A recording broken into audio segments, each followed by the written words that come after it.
Ever since my wife passed away, I've been trying to make sense of how my life completely unraveled. While I was left with nothing but a crumbling, abandoned lumberyard, my son walked away with our $15 million lakeside mansion on Mercer Island in Seattle.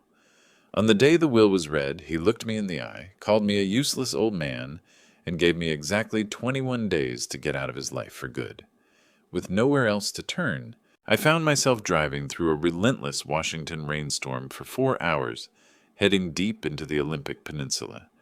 I had nothing but a rusty old key to a timber mill I'd never even seen before. But when that gate groaned open, what I found inside left me completely speechless. Hey everyone, welcome back to the channel. Before we get into what happened next, take a quick second to hit that like button, subscribe, and let me know in the comments where you're watching from. I always love seeing how far these stories travel. Just as a quick heads up, while some narrative elements have been added for dramatic effect, the message at the heart of this story is very real. Now, let's find out what Arthur discovered. That evening, the dark walnut conference table at the law firm felt incredibly massive, wider than I ever remembered. It stretched between us like a silent barrier that nobody wanted to cross. Claire, the attorney, sat at the head of the table, her leather portfolio spread neatly open in front of her. Her reading glasses rested low on her nose as she carefully reviewed the paperwork. I sat on one side, while my son, Marcus, and his wife, Chloe, sat directly across from me. They were both leaning forward, wearing the kind of tense, eager expressions you see on game show contestants, waiting to find out if they won the grand prize. It had been 7 days since Eleanor passed away, 7 days of heavy, crushing silence, 7 days of neighbors dropping off casseroles and murmuring condolences I could barely hear. Meanwhile, Marcus had been telling everyone he was handling the estate, which mostly just meant he paced up and down the hallway, barking into his phone while I sat by the window, staring blankly at the driveway. "All right, let's begin," Claire said, softly clearing her throat. The sound instantly pulled the room focused together. "Thank you both for coming," she continued in a calm, practiced voice. "We will now read the last will and testament of Eleanor Harper Sterling, signed and executed on November 12th, 2022, exactly 8 months before her passing." She had known this day was coming. She'd had time to prepare. Claire adjusted her glasses and began to read. "To my beloved son, Marcus David Sterling." Marcus straightened up instantly. Underneath the table, Chloe reached over and squeezed his hand in silent anticipation. "I leave the family estate located on Lakeside Boulevard on Mercer Island, Washington. Appraised value, $15 million. Chloe let out a sharp, tiny gasp. Marcus didn't smile, but a smug, triumphant look flashed across his face. Without missing a beat, Claire continued. "Additionally, the technology investment portfolio, managed by Apex Wealth Management, currently valued at $8 million, and all retirement accounts and equity held through Apex Logistics Technology, currently valued at $4 million. Instantly, my mind did the math. It was an old habit from a lifetime of working in historical building restoration. $27 million. Everything was going to Marcus. Claire turned the page. "To my husband, Arthur Sterling." My heart gave a heavy thud in my chest. This was it.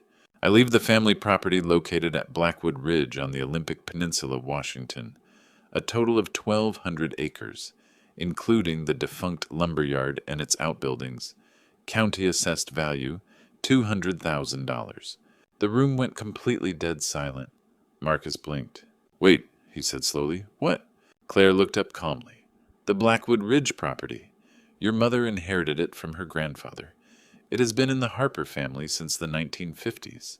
Marcus leaned back in his chair, and I watched his expression shift.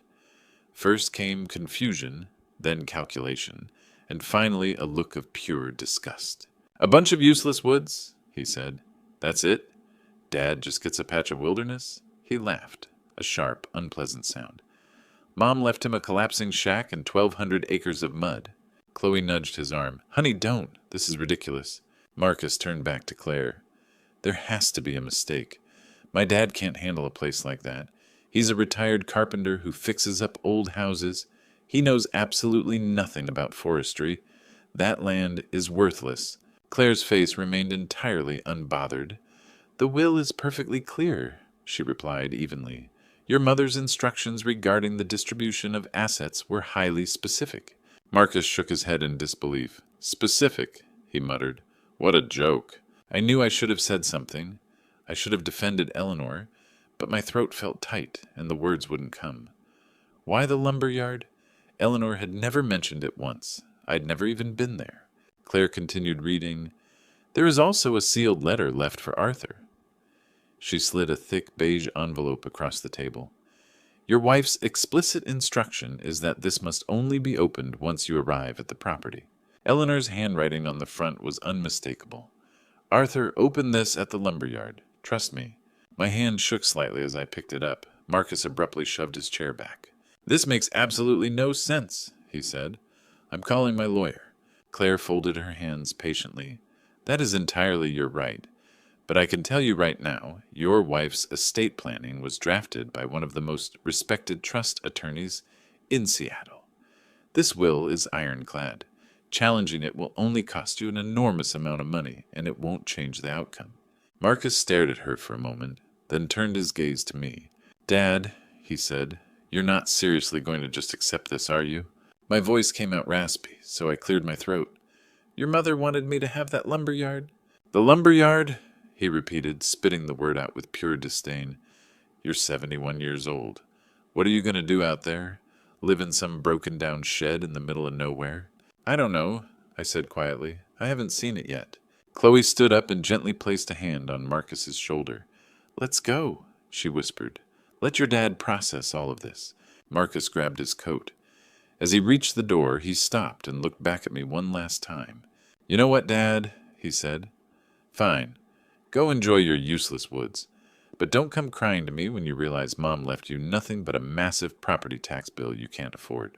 The door slammed shut behind them. For a long time, Claire and I sat in silence. She slowly took off her reading glasses and rubbed the bridge of her nose. I'm sorry you had to deal with that, I said. She sighed softly. I've seen much worse. Then she looked at me with genuine sympathy. Arthur, your wife loved you very much. I worked with her for over a year on this estate plan. Every single detail was deeply thought out. I just don't understand why she would... Open the letter when you get to the lumber yard, Claire said gently. She wanted you to be there when you read it. I nodded, even though none of it made any sense to me. Claire reached into her folder and placed a heavy, tarnished brass key on the table in front of me. This is for the main building, she said, the Olympic Peninsula, about a 4-hour drive west. The exact address is in the deed. The key felt heavy in my hand. It was old and solid, the kind of craftsmanship they stopped making decades ago. One more thing, Claire added. Your wife told me you might have a lot of questions later on. If you do, call me any time. Thank you, I murmured. That night, I drove back to the house, except it wasn't my house anymore. It belonged to Marcus now, the home where Eleanor and I had spent 20 years together, the home where she had held my hand in our bedroom and left me with her final, puzzling words. Trust the woods, Artie. Everything you need is out there. I didn't understand it then. I still didn't understand it now. It was almost 8 o'clock when Marcus came home. I was in the guest room, packing up the last few things I'd managed to salvage from my workshop before the contractors came to tear down the shelves in Eleanor's study. Marcus didn't bother knocking. He walked right in, holding a folder. We need to talk. I sat down on the edge of the bed. All right?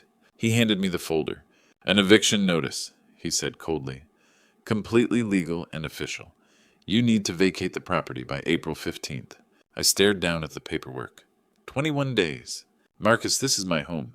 Dad, he interrupted, Chloe and I are planning to start a family. We need the space. He crossed his arms. You have that lumber yard. Go live there. I haven't even seen the place yet. Then you'd better go look at it soon. He paused at the doorway. Oh, and one more thing, he added casually. Don't take anything valuable with you when you leave. I've already made a full inventory. The silverware, the art, Mom's jewelry, all of that belongs to me now. Those are things from our life, Marcus. But he had already turned around and walked away. I sat alone in the guest room of what used to be my home, holding an eviction notice in one hand and a rusty key in the other. Outside the door, I could hear Marcus on the phone, laughing. I looked down at the envelope Claire had given me. Eleanor's handwriting looked back at me, quiet and steady. "Trust me. What on earth did you leave me, Eleanor?" I whispered to the empty room. The heavy key felt like it was growing heavier with every passing second. I had only 21 days left before I'd be forced out of here. 21 days to figure out why the woman I loved for 40 years had left me nothing but 1,200 acres of abandoned woods in the middle of nowhere. The roaring hum of a diesel engine jolted me right out of a restless sleep. By 6 in the morning, the entire house was already vibrating.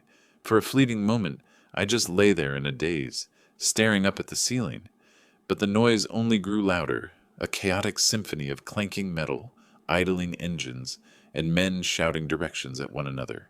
I swung my legs out of bed and stumbled over to the window.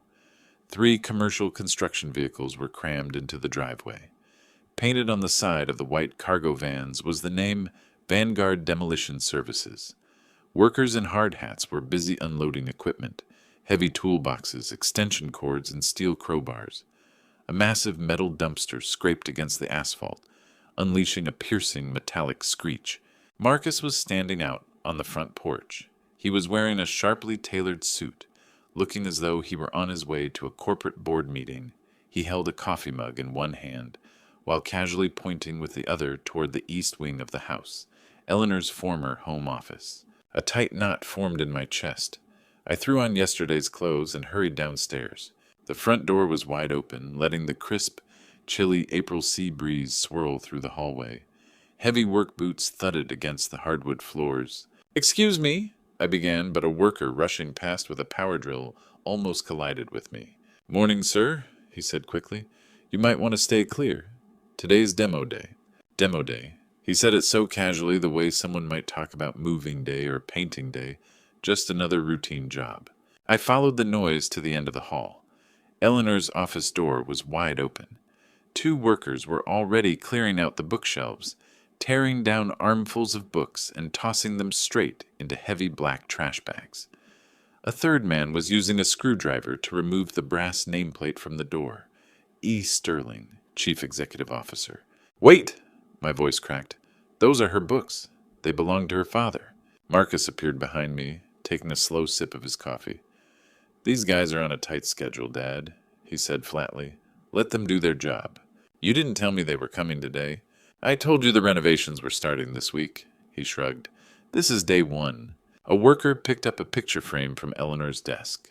It was a photo from the 1998 ribbon-cutting ceremony for Apex Logistics Technology's very first office. Eleanor was standing there in a professional suit, smiling like a queen who had just conquered the world. I was standing right beside her, applauding like a proud husband. "Wait," I said urgently. "That one, can I have that?" The worker paused and glanced at Marcus. Marcus looked back at me. "That frame is sterling silver," he said. "It's worth over $2,000. "I don't care about the frame," I said. "I just want the picture, the photo inside it." Marcus jerked his chin toward the hallway. "Take it to the dumpster." Without a second thought, the worker walked right past me. I watched the photograph disappear around the corner. Another worker jammed a crowbar deep into the seam of Eleanor's desk drawer. The wood splintered with a loud, sickening crack. Something deep inside my chest felt like it was breaking right along with it. "Marcus, please." "Your bedroom is next on the list," he said indifferently. "The movers will be here by noon to clear it out. It's a guest room, whatever you want to call it."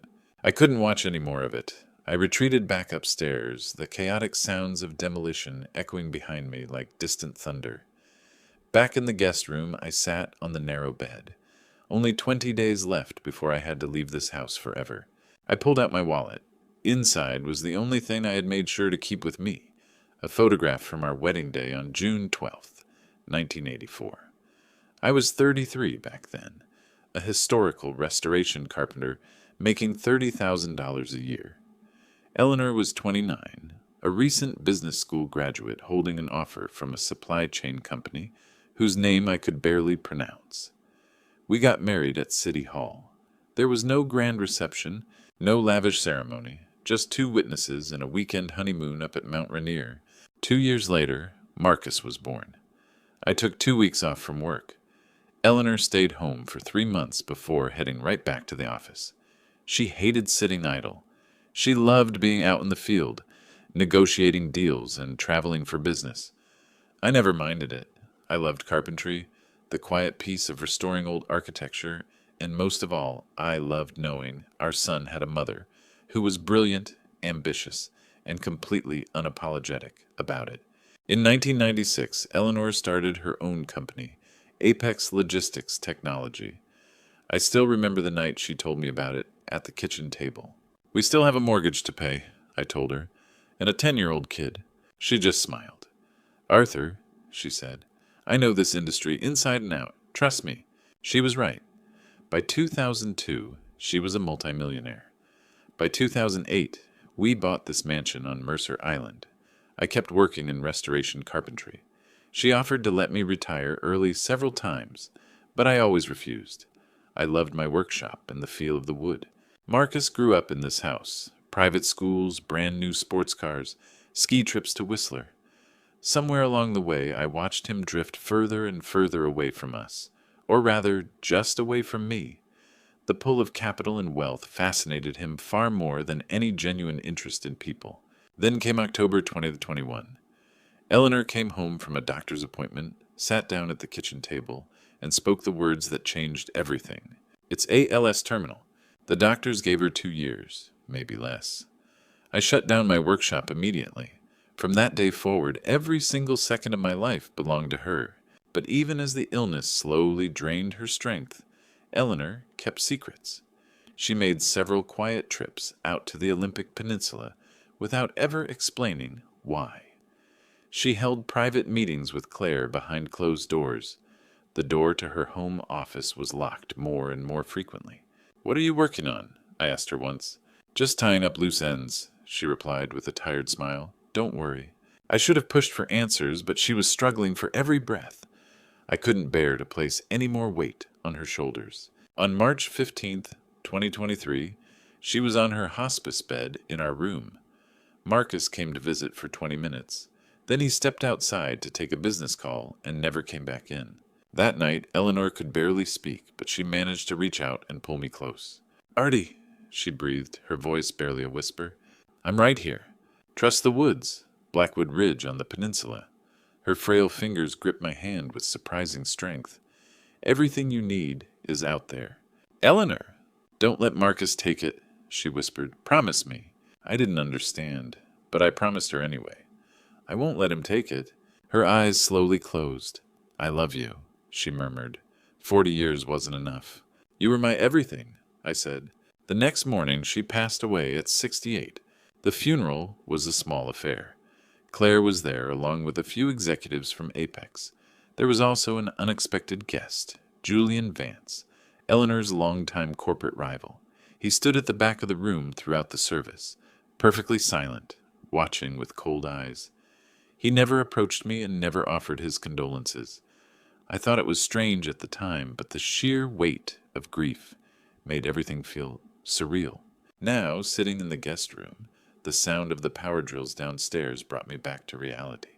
They were tearing down Eleanor's office, the very place where she built her empire. I looked down at the wedding photo in my hands. In it, she was 29 years old, completely fearless, smiling bright and ready to take on the world. "I don't know what you left for me, Eleanor," I whispered, "but I trust you." By April 5th, I had only 15 days left before I had to leave this house for good. I was loading the very last cardboard box into the bed of my Ford pickup truck when Marcus's vehicle pulled into the driveway. His black Tesla came to a smooth stop behind me, followed closely by a sleek silver Range Rover that gleamed in the pale morning light. The passenger door of the Range Rover opened, and a tall, slender man in a sharp navy suit stepped out, adjusting the lapels of his jacket before closing the door. He looked to be in his late 50s, with a sharp nose and precisely groomed graying hair. He carried a leather briefcase tucked under his arm. Marcus walked beside him as they approached the house. "Dad," Marcus said as he stepped onto the porch, "this is Richard Moss. He's an expert in senior care planning. The man gave a polite nod. Mr. Sterling. Marcus pushed open the front door without waiting for an invitation. We need to talk. I slowly set the cardboard box down. About what? About your future. Let's step inside. Marcus led us into the dining room. This was the exact room where Eleanor and I had celebrated nearly 20 years of anniversaries, birthdays, and Christmas dinners. Now the table was completely bare, except for a blue folder that Moss carefully placed right in the center. With practiced movements, he opened it and neatly laid out several documents on the polished wood. The very first page instantly caught my eye. General Durable Power of Attorney. The words were printed in bold capital letters. Moss crossed his hands, speaking in a calm, measured voice that sounded like a news anchor. Mr. Sterling, your son has expressed some concerns regarding your well-being. This document authorizes him to manage your finances, property holdings, and healthcare decisions while you transition into a safer living environment. I pulled the paperwork closer to read the opening lines. The language was dense and formal. The principal hereby grants the agent irrevocable authority over all banking accounts, real estate holdings, including the parcel located on the Olympic Peninsula, investment portfolios, and medical care decisions, effective immediately upon signing. My eyes stopped on one specific word. Irrevocable? I said slowly. That means I can't undo this. Moss gave a calm nod. Exactly. It ensures continuity and stability for everyone involved.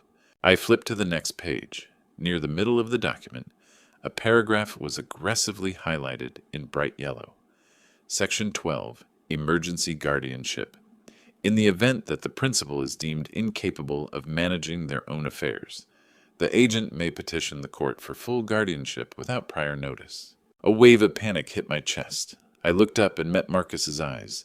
You want complete control? I said quietly. Including that timberland? Marcus leaned forward, resting his elbows on the polished dining table. Dad, the county has already issued a tax levy, he said. $22,000 in unpaid property taxes. If you don't pay it off by June 30th, that entire plot of land goes to auction. He tapped his fingers firmly on the document. If you sign this right now, I'll take care of it. The taxes, the bills, everything. You won't have to worry about a single thing. And if I refuse to sign? Moss tilted his head slightly, looking as though he had been anticipating that exact question.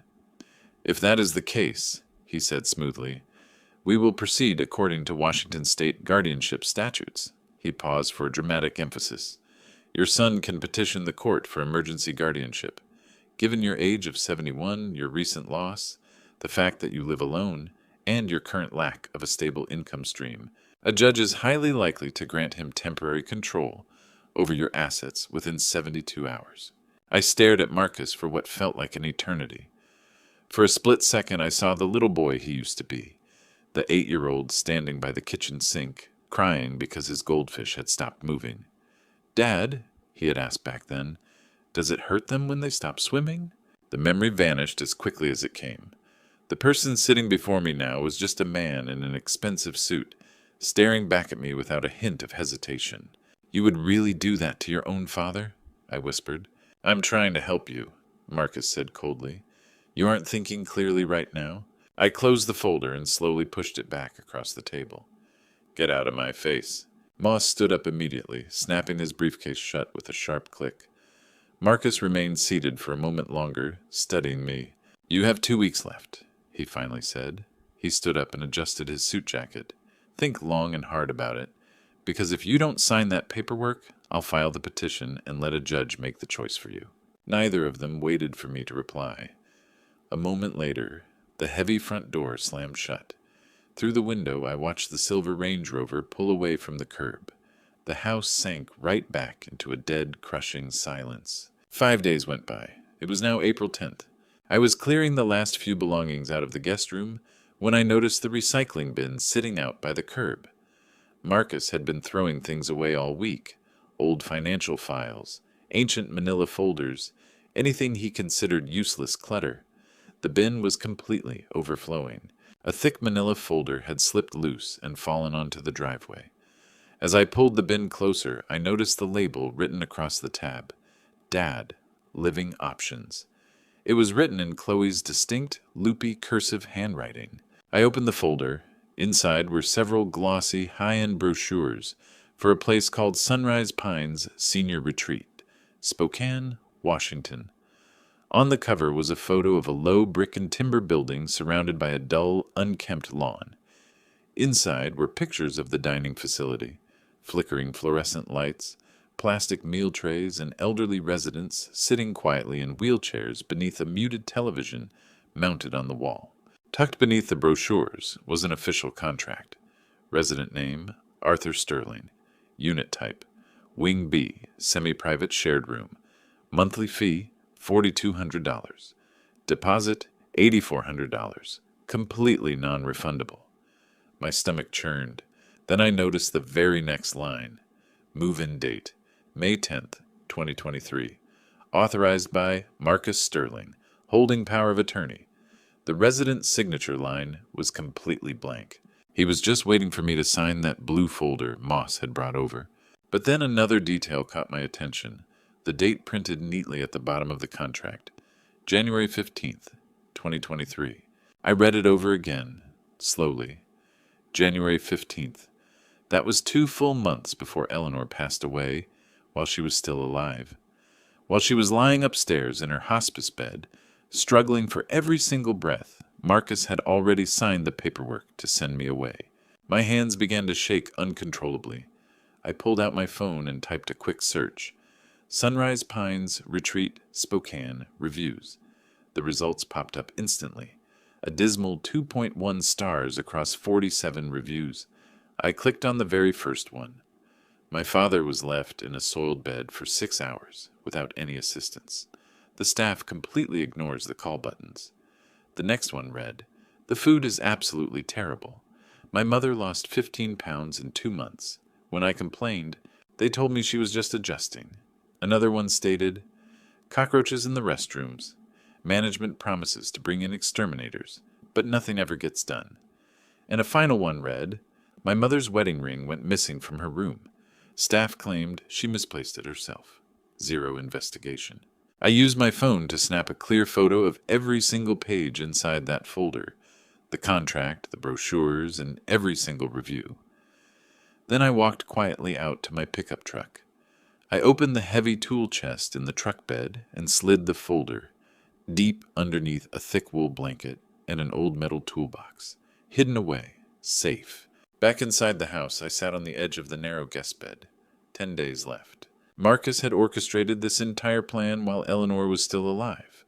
The lawyers, the care facility, the legal documents, the timeline. Everything was already perfectly locked into place. The only thing he was missing was my signature. I reached out and picked up the framed photograph resting on the nightstand.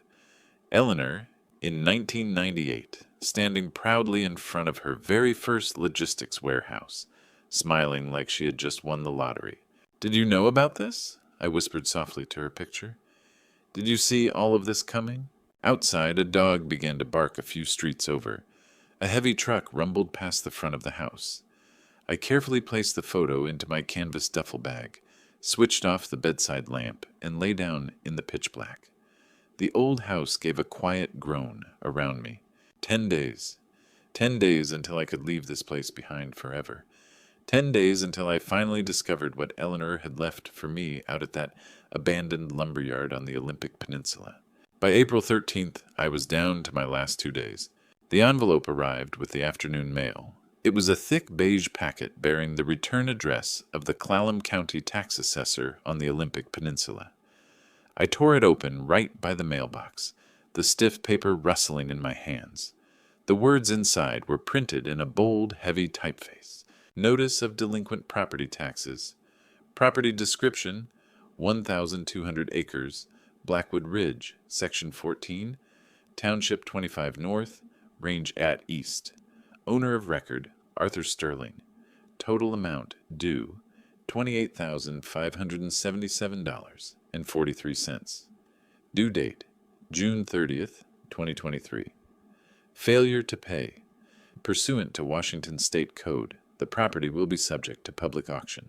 I read the notice over and over again, Nearly $30,000 due in less than 2 months. My combined monthly Social Security and small pension only added up to $2,500. Even if I completely stopped buying groceries, stopped paying utilities, and did absolutely nothing but breathe, I still wouldn't be able to pay off this debt. I folded the paper slowly and walked back inside the house. Marcus was sitting in the living room, idly scrolling through something on his phone. The television behind him was completely muted. "Was there anything important in the mail?" I asked. He looked up briefly. "The tax levy?" he asked. I handed the notice over to him. He barely glanced at it before handing it right back to me. "Yeah," he said. "The county levy. I told you about this last week. You said it was 22,000. I rounded down." He gave an indifferent shrug. "Penalties and late fees stack up incredibly fast." He tossed his phone onto the coffee table and leaned back into the sofa cushions.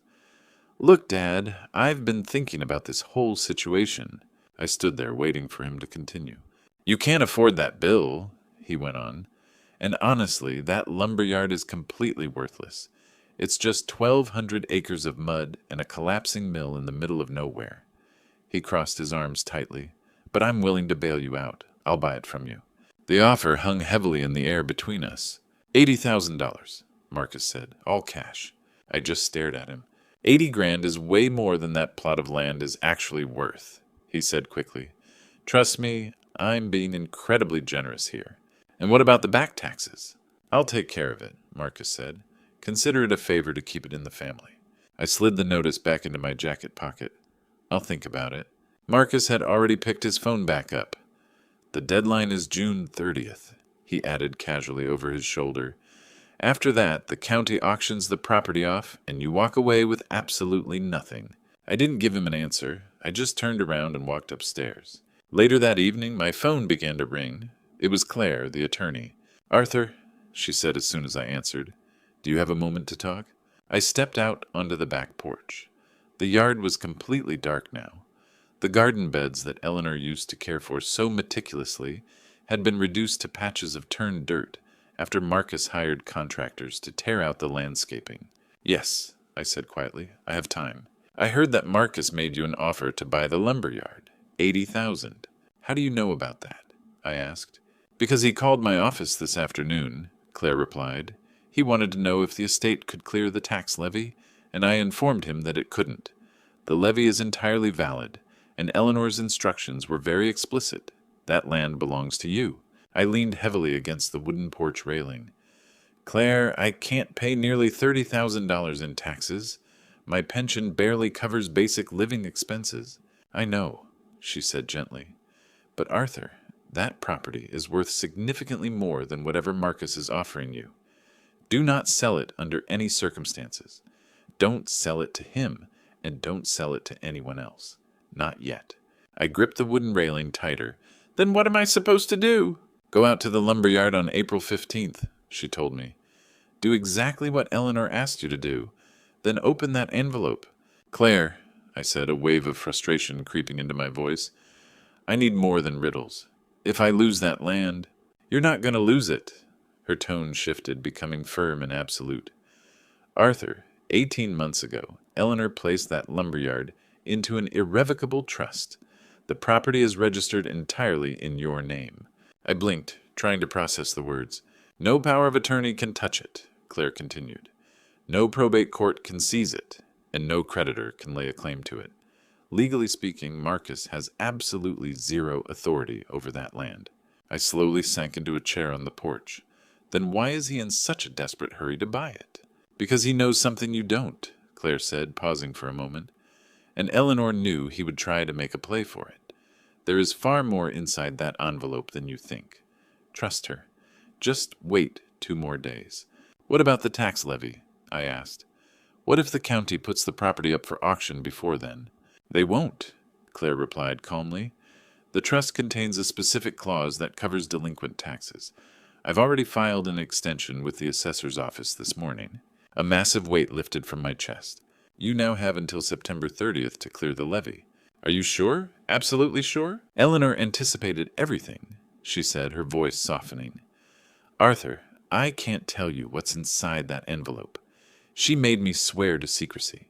But I can tell you this. She spent 2 whole years preparing for this exact moment. She knew Marcus would try the very tactics he's using right now. Don't let him win. I stared out at the dark yard. Somewhere down the block, a dog barked.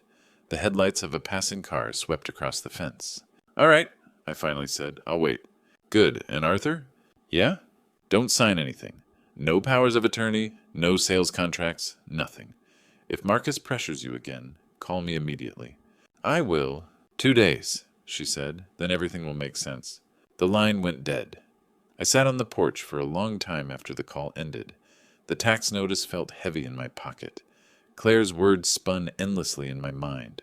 That land held far more value than Marcus was letting on. The next morning, I drove down to Claire's office. When I arrived, she was waiting for me in the conference room. A thick manila envelope sat on the table in front of her. It was just as large as the sealed one she had handed me during the reading of the will. She slid it across the table toward me. This is the second letter, she said.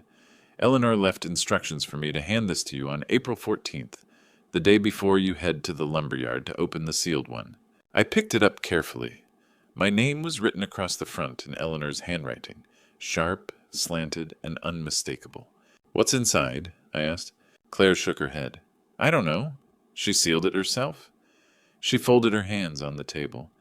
But she did ask me to remind you of 3 things. First, Claire said, the lumberyard is fully protected. Second, you have far more resources than you realize. She paused before continuing. And third, she told me to give you this exact message. Tell him that even now I am still looking out for him. My throat tightened, and I gave a slow nod. Claire stood up and walked me to the door. Go to the lumberyard tomorrow, Arthur, she said. Open both envelopes, and don't let Marcus follow you. I left her office, holding the envelope tight against my chest. On the drive back, my thoughts were spinning. The lumberyard is worth more, an irrevocable trust. Everything you need is out there. I sat in my truck in the parking lot for several minutes, just staring at Eleanor's handwriting. The sun was dipping behind the buildings across the street, casting long shadows over the asphalt. 2 blocks away, a church bell began to toll, 6 slow, heavy rings. I thought about the tax notice, Marcus's $80,000 offer, the power of attorney documents, the Sunrise Pines brochure, and that blue folder. Then another memory flashed in my mind. It was the summer before Eleanor got sick, standing in a grove of Douglas firs on the Olympic Peninsula. She had raised a hand to block out the bright sun, smiling at me. This land has always been good to us, Artie, she had said. It has one last gift to give. I started the engine. 1 more day. Tomorrow I would finally discover what Eleanor had been protecting me from, and exactly what she had left for me at the lumberyard. April 14th, 1 day left. The harsh, rattling roar of a diesel engine woke me up. I threw on a pair of jeans and stumbled downstairs. Looking through the kitchen window, I saw a yellow bulldozer completely flattening Eleanor's rose garden. I ran outside barefoot. Stop it!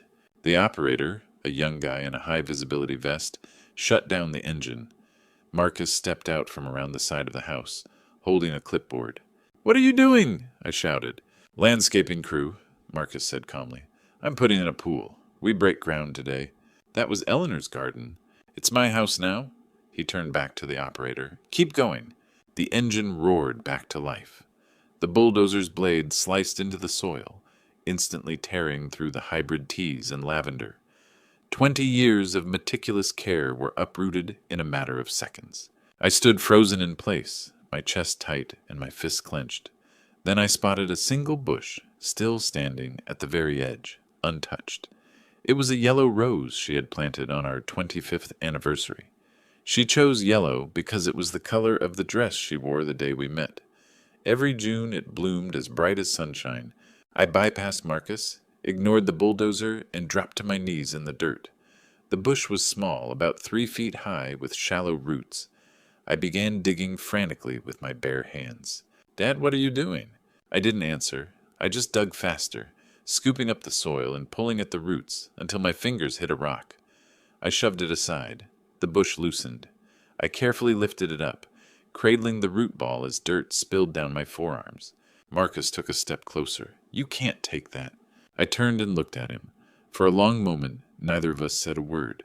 Then I walked right past him with the rose bush in my arms, heading toward my truck as trailings of dirt fell behind me like a broken path. "Dad!"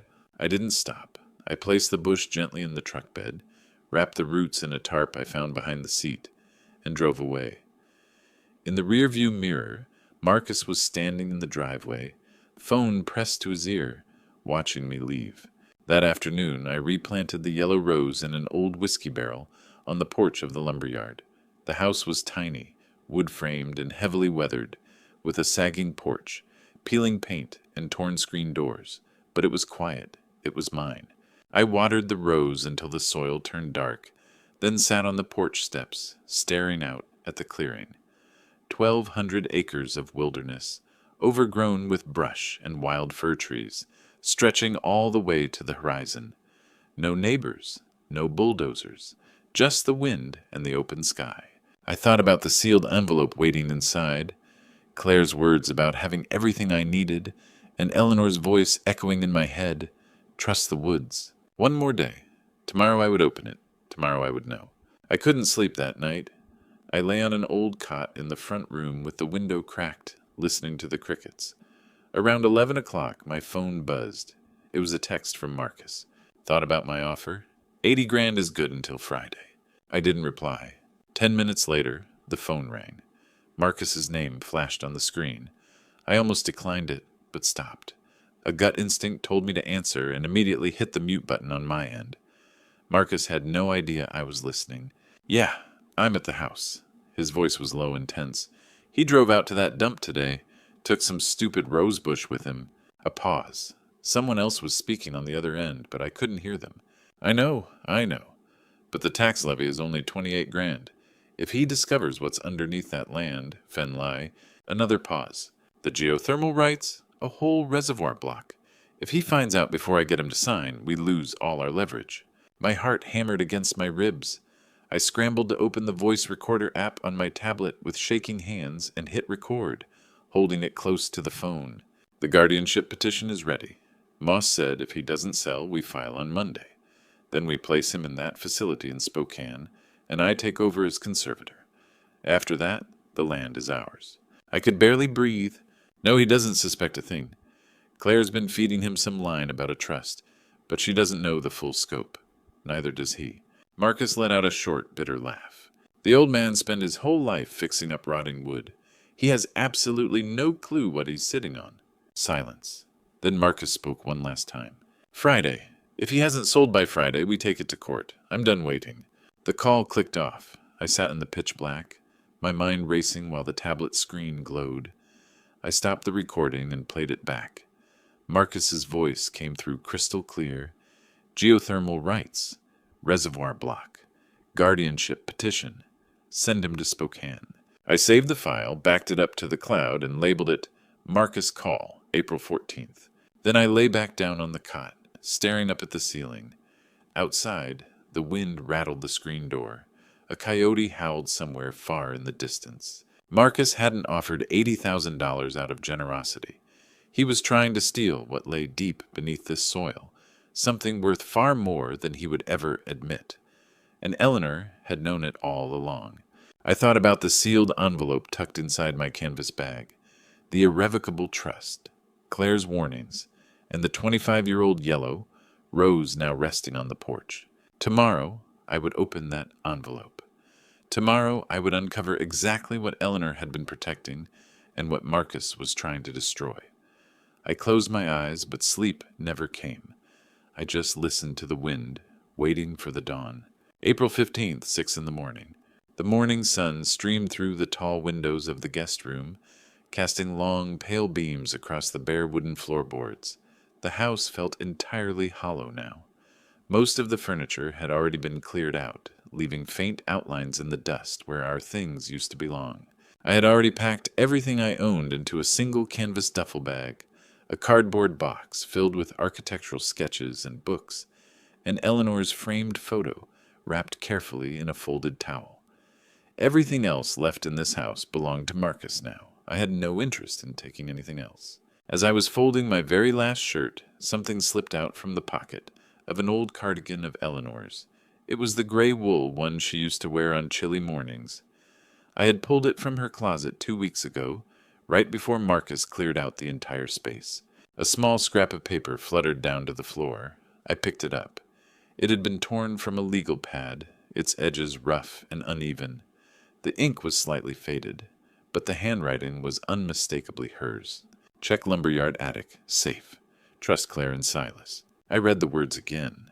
The lumberyard attic. I didn't even know that derelict old processing mill had an attic. And who on earth was Silas? For a long moment, I just stood there staring at the scrap of paper, my heart hammering against my ribs. Then I folded it up with care, tucked it into my wallet, and placed it right next to the photograph of Eleanor wearing her hard hat. After that, I walked downstairs one last time. The house felt completely hollow now, an emptiness that went far beyond the lack of furniture. These rooms had once held birthday parties, Christmas mornings, and the quiet, comforting arguments that come with building a life together. Now they were reduced to empty shelves, scratched floors, and tiny nail holes on the walls where pictures used to hang. The leather sofa in the living room was gone. The kitchen table where Eleanor and I drank our coffee every single Sunday morning was gone. Even the curtains had been stripped from the windows. I paused at the doorway of Eleanor's office. The bookshelves were bare. The desk she had used for 2 decades was nowhere to be seen. Only a faint, rectangular outline remained on the hardwood floor. I thought back to the bulldozer destroying her rose garden and the contractors hauling away filing cabinets packed with decades of her hard work. Marcus was tearing down 40 years of her life as if it meant absolutely nothing. I turned around and walked toward the front door. Marcus was standing on the porch waiting for me. He leaned against the railing with his arms crossed, his tie loosened, and dark circles bruising the skin under his eyes. "So this is it?" he asked. "Yeah." He reached into his jacket and pulled out a folded check. "Look," he said, holding it out. "I know things have been tense. Let's just end this the right way." I didn't take it at first. $40,000, he said. "Cash it today and we walk away clean." I looked down at the check. Just 2 days ago, his offer was 80 grand. Now it was cut in half. Desperation has a distinct smell, expensive cologne mixed with sweat. "No," Marcus let out a heavy sigh. "Dad, be reasonable. That lumberyard is collapsing. The land is completely worthless. You're 71 years old. You don't need this kind of headache," he continued. "Take the money. Rent a nice apartment somewhere. Enjoy your retirement." I studied his face for a long, quiet moment. I searched for the little boy who used to kneel beside Eleanor in the spring to plant tulip bulbs, the boy who cried when his goldfish died, the boy who called me every single Sunday during his first year of college. But I couldn't find him anymore. I took the check from his hand. I tore it once, then tore it again, ripping it into 4 pieces. I handed the scraps right back to him. "I'd rather take my chances." Marcus's jaw tightened. "You're making a massive mistake." I lifted my canvas duffel bag and walked toward my truck.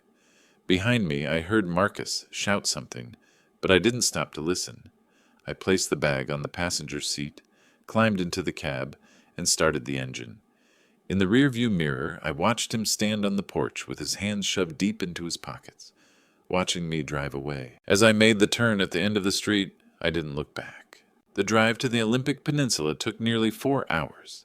The chaotic noise of Seattle slowly faded away behind me. First the suburbs vanished, then the commercial strip malls, and finally the traffic lights. Soon the road opened up, stretching out into vast expanses of countryside and evergreen forests. Barbed wire fences, groves of oak trees, and billboards advertising logging equipment and church revivals flashed past. A hand-painted sign by the side of the road read, "Fresh eggs, $3 a dozen." I passed through Port Angeles, and then the town of Forks. Each small town felt a little more desolate than the last. Massive, abandoned sawmills stood against the skyline like silent monuments. The parking lots of gas stations and small diners were packed with pickup trucks. Around 10 in the morning, I turned onto County Road 3700. The narrow 2-lane highway cut straight through an endless forest of Douglas firs. The winter greenery was still thick and dense, 10 miles down, I spotted the mailbox. Sterling. The letters were written in faded black paint. I turned down a gravel driveway. The abandoned timber mill sat about a quarter-mile back from the main road. The main house was small, painted white, and heavily weathered. The paint on the siding was peeling away, and one corner of the roof sagged slightly. The porch steps tilted hard to one side. Behind the house sat the main processing mill, a massive red structure leaning slightly to the left, with half of its metal roof rusted a deep brown. I parked the truck and shut off the engine. An absolute silence settled over the property. No traffic, no voices, just the wind rustling through the trees and the slow, rhythmic creak of the mill gate, swinging on a broken hinge. I got out of the cab and looked around. 1,200 acres. The land stretched out in every direction, nothing but trees and wild brush, dotted with scrub oaks and leaning fence posts. It was exactly the kind of place most people would drive past without a second glance. Marcus had been right about one thing. At first glance, it truly looked worthless. I thought about the torn check, the tax levy, the guardianship petition, and the phone conversation I had overheard just days before. The geothermal rights? A whole reservoir block. He has absolutely no clue what he's sitting on. I pulled Eleanor's note from my wallet. Check lumberyard attic. Safe.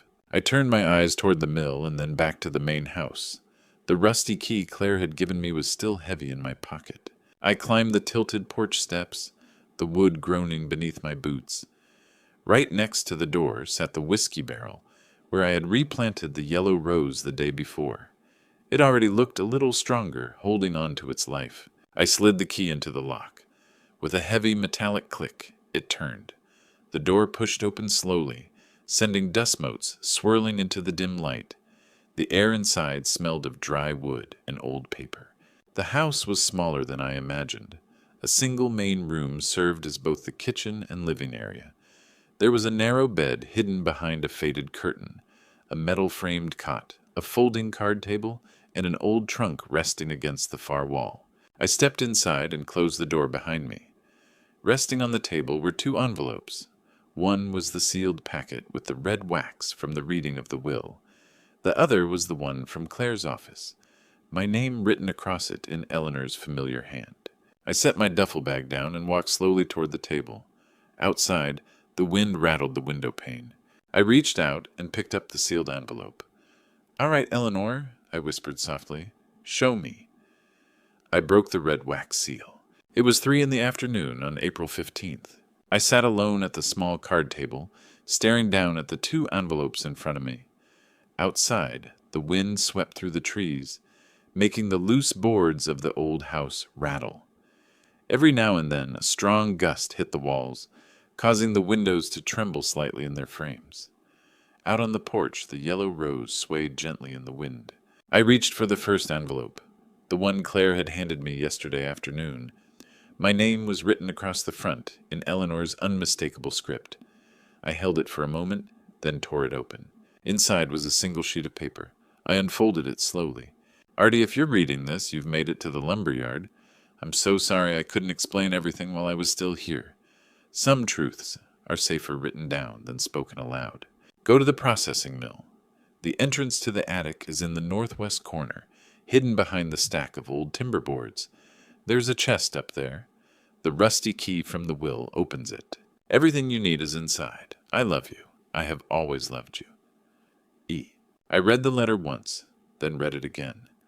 When I finished, I folded it carefully and tucked it into my wallet, right next to the other note mentioning the safe. Then I grabbed a flashlight from my truck and walked out toward the main processing mill. The structure towered high over the house, 3 stories of weathered red timber, with sections of the roof patched over with rusted tin sheets. The double main doors hung crookedly on heavy iron hinges. I grabbed one of the handles and pulled with all my strength. The door groaned open, moving as slowly as an old man getting out of bed. Inside, the air was thick with the scent of dry sawdust and old machine oil. The afternoon sun filtered through the cracks in the wooden siding, throwing long golden beams of light across the dirt floor. In one corner sat an ancient tractor with flat tires and a rusted engine block. Along the west wall, stacks of dusty old lumber were piled high. I made my way to the northwest corner of the mill. Behind the stacked boards, I found a narrow wooden ladder, nailed straight into the wall, extending upward until it disappeared into the shadows above. I climbed up. The attic ceiling was incredibly low, forcing me to hunch over. Cobwebs hung thick in the corners, and the air was dry with the scent of forgotten years. I swept my flashlight across the space, passing over cardboard boxes, a broken wooden chair, and finally tucked away under a faded canvas tarp in the furthest corner, a metal chest. I walked over and yanked the tarp away. The chest was made of military-style olive green metal, its corners reinforced with heavy steel. A thick brass padlock held it tightly shut. I reached into my pocket and pulled out the rusty key Claire had given me at the reading of the will. I slid it into the lock and turned it. With a heavy, satisfying click, the padlock sprang open. I lifted the lid.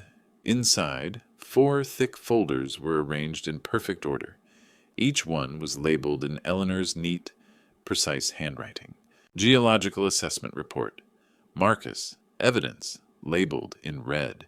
Julian Vance, Conspiracy, labeled in blue. Trust Documentation. Resting on top of the folders was another envelope.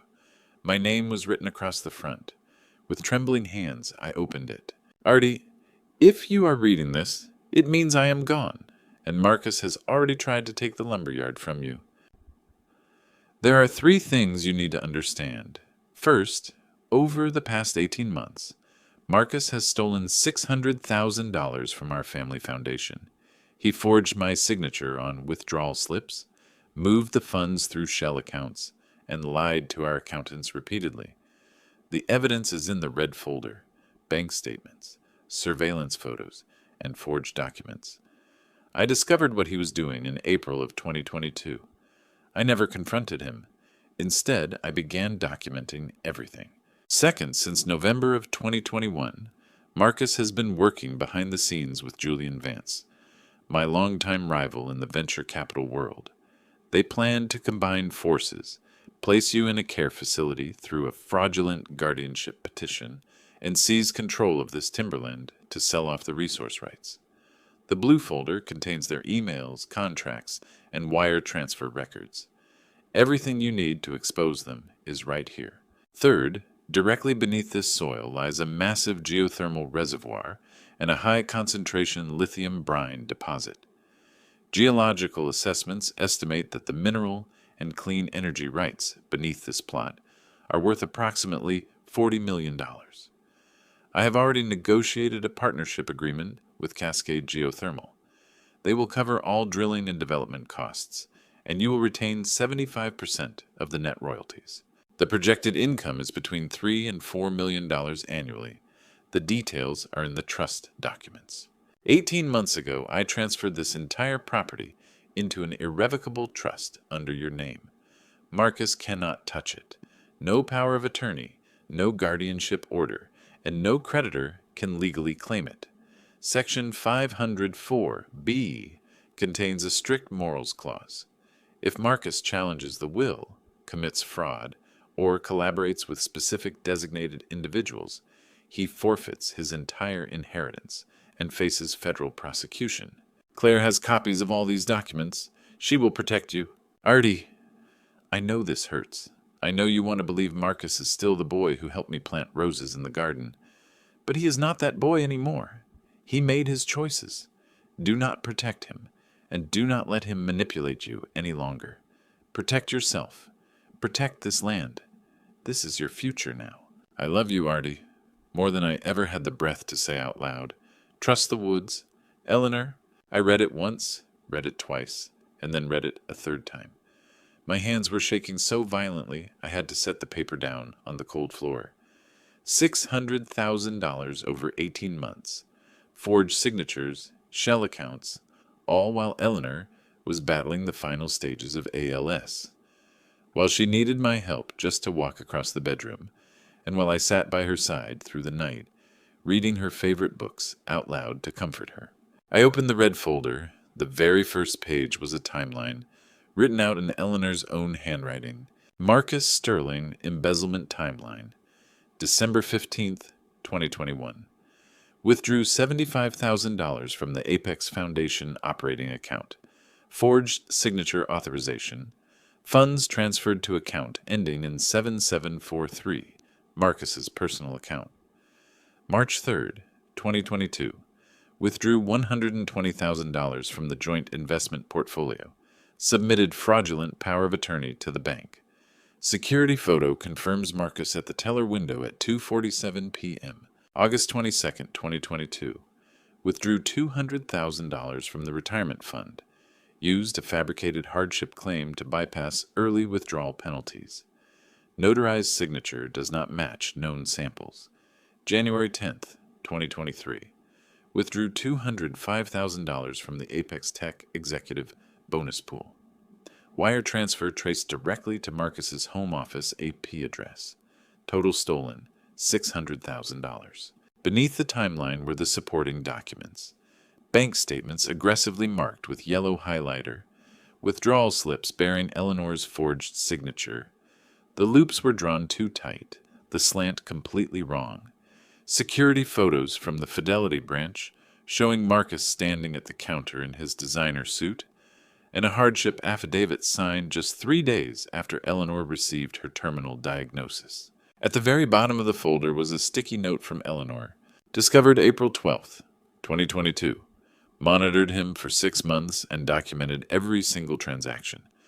Let him believe he got away with it. The trap is set. I closed the folder slowly, my stomach turning violently. I stood up so fast the room spun, and I had to grab the edge of the metal chest to steady myself. Marcus had been stealing from us while we were completely vulnerable, while Eleanor was confined to her bed, and while I was helping her just to get to the restroom. He forged her name, lied to the financial institutions, and drained our accounts while she was close to death. And Eleanor knew everything. She watched it happen, quietly documenting every single transaction, every lie, and every legal infraction, building an ironclad, unassailable case that left him absolutely no escape. I thought back to the reading of the will. Marcus, sitting across from me, barely paying attention, idly scrolling through his phone. I thought about his $80,000 cash offer and the $40,000 check I had torn into pieces just this morning. It wasn't generosity. It was sheer desperation. I sank down onto the dusty attic floor, my back resting against the heavy metal chest, the red folder heavy on my lap. Outside, a lone crow called out in the distance. The wind rattled the corrugated metal roof high above my head. "You are no son of mine," I whispered into the dusty, empty air. Carefully, I placed the letter back into the red folder, slid it back inside the chest, closed the heavy lid, and climbed down the ladder. It was time to get to work. By 6 p.m. on April 15th, I was sitting back at the small card table inside the house. The open chest sat beside me like a silent witness, the red folder resting exactly where I had left it, carrying the crushing weight of everything I had just uncovered. Outside, the sun was dipping beneath the distant tree line, casting long, stark shadows across the clearing as the golden evening light faded into a chilling gray. With the sunset, the temperature plummeted instantly, and my breath cast faint plumes of white mist into the air. For a moment, I just sat there, taking deep breaths to steady my mind. Then I reached into the chest and pulled out the blue folder. The label across the tab read, "Julian Vance, Conspiracy." Eleanor's handwriting was sharp and rigid, the way it always looked when she was writing something of vital importance. I opened the folder. The first page was a handwritten summary, dated October 15th, 2022. Julian Vance. Background: CEO of Vanguard Capital Private Equity, longtime rival in the Pacific Northwest tech and resource sectors. Lost 3 major corporate bids to Apex Technology between 2015 and 2018. Personal grudge. Attempted a hostile takeover of Apex in 2019 and failed miserably. Known for aggressive tactics, operating in legal gray areas, and buying up distressed assets at auction. Artie, this man deeply resents my success, and now he is using our own son to ruin you. First contact with Marcus. November 2nd, 2021. 18 months of coordination. Do not underestimate him. Do not negotiate. E. I read the words slowly, feeling the gravity of each sentence sink deep into my chest. Then I turned to the next page, a long log of printed emails. Several lines were aggressively highlighted, with notes scribbled in the margins by Eleanor. From j.vance@vanguardcap.com to marcus.sterling.vc at ... date. November 2nd, 2021, 11:42 p.m. Subject, opportunity. Marcus, we met briefly at the Seattle Venture Forum last spring. I've tracked your mother's company for years. Impressive operations. I'm reaching out because I believe there is a mutually beneficial business opportunity available to us. Your parents own a 1,200-acre parcel on the Olympic Peninsula. Geological data indicates that the land sits on top of a massive, untapped geothermal and mineral reservoir block. If you're interested in discussing a potential partnership, let's arrange a meeting discreetly. Julian Vance, CEO, Vanguard Capital. Eleanor had circled the word discreetly. Right next to it, she had written, red flag. He knew about the resource reservoir long before Marcus did.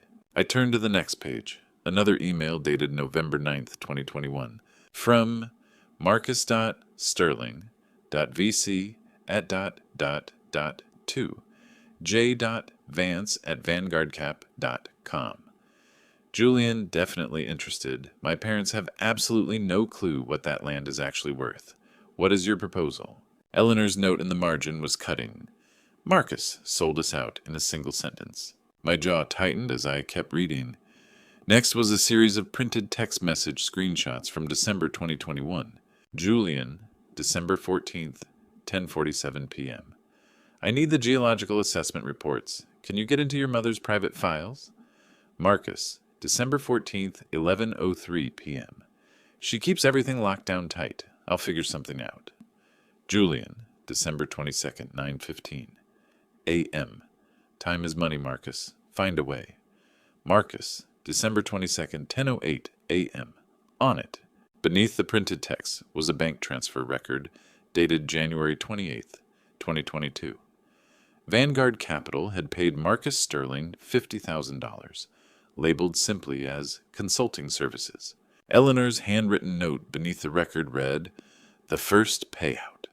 Marcus became a paid informant against his own family. I gripped the edges of the folder tightly and flipped the page to find an internal Apex Tech memorandum stamped confidential. Attached to the top was a sticky note from Eleanor. The geological reports vanished from my office safe on February 10th, 2022. Only 3 people had that passcode, myself, Claire, and Marcus. I changed the locks that very afternoon. 2 weeks later, Vanguard Capital filed for lease applications on the adjacent parcels. Absolutely not a coincidence. My chest tightened as I turned to a draft contract dated February 18th, 2023, bearing the letterhead Vanguard Capital, Proposed Acquisition Agreement. I read through the formal terms carefully. Acquisition Agreement. Arthur Sterling, seller, agrees to transfer the 1,200 acres located at Blackwood Ridge, Olympic Peninsula, to Vanguard Capital, buyer, for the sum of $600,000. The seller waives all claims to mineral, water, and future royalty rights. The buyer assumes full rights to drilling, exploration, and extraction. Estimated extractable reserves value, $40 million. Zero royalty distribution to seller. I stared at those numbers for a long time. $600,000 for land holding $40 million worth of clean energy. Eleanor had underlined the royalty clause, writing in thick red ink, theft. Beneath it, she added, industry standard royalties are between 10 and 20%. The partnership agreement with Cascade Geothermal gives you 75%. Julian's contract gives you 0. I slowly turned to the next email, dated March 3rd, 2023. The subject line read, Final Offer. From j.vance@vanguardcap.com to marcus.sterling.vc at ... Marcus, it's time to close this out. Your mother's health is rapidly failing. Once she is gone, we must move fast. I will pay you $5 million cash, grant you a partner position at Vanguard Capital, and give you 20% of the net royalties once we acquire the parcel. In return, you must ensure your father signs over the lumberyard within 90 days of her passing. Use whatever leverage is necessary. Guardianship, care facilities, financial pressure. I don't care about the methods, just get it done. Julian. Beneath it was Marcus's response from the exact same day. From marcus.sterling.vc@... j.vance@vanguardcap.com. Julian. Deal. I've already scouted out the facilities. There's a place called Sunrise Pines in Spokane for $4,200 a month. If my dad resists, I'll file for emergency guardianship. My attorney says, given his age and recent loss, it's a slam dunk. I'll get him to sign the power of attorney, then transfer the farm to my name as conservator. Once it's mine, I'll sell it to you at the agreed price. Timeline goal, April to May. Marcus. I read the email twice, my hands shaking. Marcus had traded me, the lumberyard, and Eleanor's life's work for $5 million and a corporate title, and he had done it while she was actively slipping away. The final item in the folder was another handwritten note from Eleanor, dated September 30th, 2022. Already by now you have read the evidence. I know how unbearable this must be, but you need to understand one vital thing. I have built a legal wall around you. The lumberyard is secure within your irrevocable trust. Marcus cannot touch it. The morals clause in section 504(b) specifically names Julian Vance. If Marcus attempts any transaction with Julian, or any entity controlled by him, Marcus immediately forfeits his entire inheritance from the estate and faces federal fraud charges. Claire has the copies. The Department of Justice has a copy. This case is ironclad. I also finalized the partnership agreement with Cascade Geothermal. They will handle all drilling costs. You will receive 75% of all net royalties. The industry standard is between 10 and 20%. 75 is entirely unprecedented. I negotiated that because you deserve it, because this land belongs to you. Julian's contract would steal everything. Do not negotiate with him. Do not negotiate with Marcus. Let Claire handle it. Trust the people I trust. Claire, Cascade, and Silas. You'll meet Silas soon enough. And Artie, do not protect Marcus. I thought about it. I tried. But some betrayals go too deep. Look out for yourself. I love you, Eleanor. I slowly closed the folder. The room around me had gone completely dark, save for the final sliver of deep red sunset slipping through the window pane. For a long time, I just sat there in total silence, the blue folder resting heavily on my lap, feeling completely hollow. Eleanor had fought a war I didn't even know existed. While I sat by her bedside reading aloud to her through the night, she was quietly collecting evidence, setting legal traps, negotiating contracts, and protecting me, safeguarding this land and everything Marcus and Julian were trying to steal. Outside, the wind picked up again, making the wilderness rustle. On the porch, the yellow rose swayed in the fading light. Somewhere out on the county road, a lone truck rumbled past. I slowly stood up, placed the blue folder back inside the chest next to the red one, and closed the heavy lid. Tomorrow, Marcus and Julian would come. I could feel it in my bones. They would bring their final offer or their final threat. But this time, I wasn't the clueless old man they thought I was. This time, I was ready. By 7 that evening, I was still sitting at the small table, staring at the closed metal chest, when I heard the sound of heavy boots climbing the porch steps. 3 deliberate knocks rattled the door. I walked across the floor and pulled it open. A man was standing under the faint yellow bulb of the porch light. He looked to be in his late 70s, maybe older. His face was etched with deep lines, a map of decades spent working outdoors under the harsh elements. He wore a faded flannel shirt, work jeans, and dusty boots. In one hand he held a metal toolbox. In the other, a brown paper grocery bag. "Arthur Sterling?" he asked. "Yes," I said cautiously. He gave a brief, sharp nod. "I'm Silas. Run the auto shop about 5 miles down the road. He jerked his thumb back toward the dark highway. Eleanor asked me to keep an eye on this place. Figured you'd show up tonight. I just stared at him for a second, then stepped aside. Come on in. Silas walked right in and set his toolbox and the paper bag onto the card table. He pulled out a thermos, a sandwich wrapped tightly in tinfoil, and a battery-powered camping lantern. No power here, he said matter-of-factly, setting the lantern down. Well's dry, too. Figured you could use some help getting through the night. He nudged the light toward me. Coffee and dinner. The batteries should give you about 12 hours. Thank you, I murmured. Silas studied my face for a moment, as if sizing me up. Then he reached into the inner pocket of his jacket and pulled out a thick sealed envelope. Eleanor gave me this about 6 months ago, he said, placing it firmly on the table. Told me to hand it to you if you ever showed up here alone. Said you might need it. The envelope was heavy. I tore it open to find stacks of crisp, uncirculated $100 bills. 250 of them. $25,000. For a moment the words wouldn't come. Silas, I can't... Don't thank me, he interrupted calmly. Thank her. He nodded toward the chest sitting by the table. She spent nearly 2 years setting all of this up. I looked at the chest again. I don't know exactly what's inside those folders, Silas continued, but I do know your son and Julian Vance have been driving around town for the last 3 days, asking a lot of questions. My stomach tightened. Questions about what? Resource rights, Silas said. They've been talking to the county clerk, the assessor's office, and even took a trip up to the State Energy Board building in Olympia. He crossed his arms. They're circling the block. A cold sensation settled deep in my chest. How do you know all this? Silas offered a faint, knowing smile. Small town, he said. Everyone talks. He stepped a bit closer. Eleanor told me to give you a heads up if those two started poking around, so consider this your warning. The old house creaked slightly against the wind outside. They'll be coming out here, Silas added, his voice dropping low. Maybe tomorrow, maybe the day after. Don't sign anything they slide across the table. Don't make any deals. Claire's got your back, and so do I. I gave a slow nod. Eleanor told you about Claire? Silas let out a soft chuckle.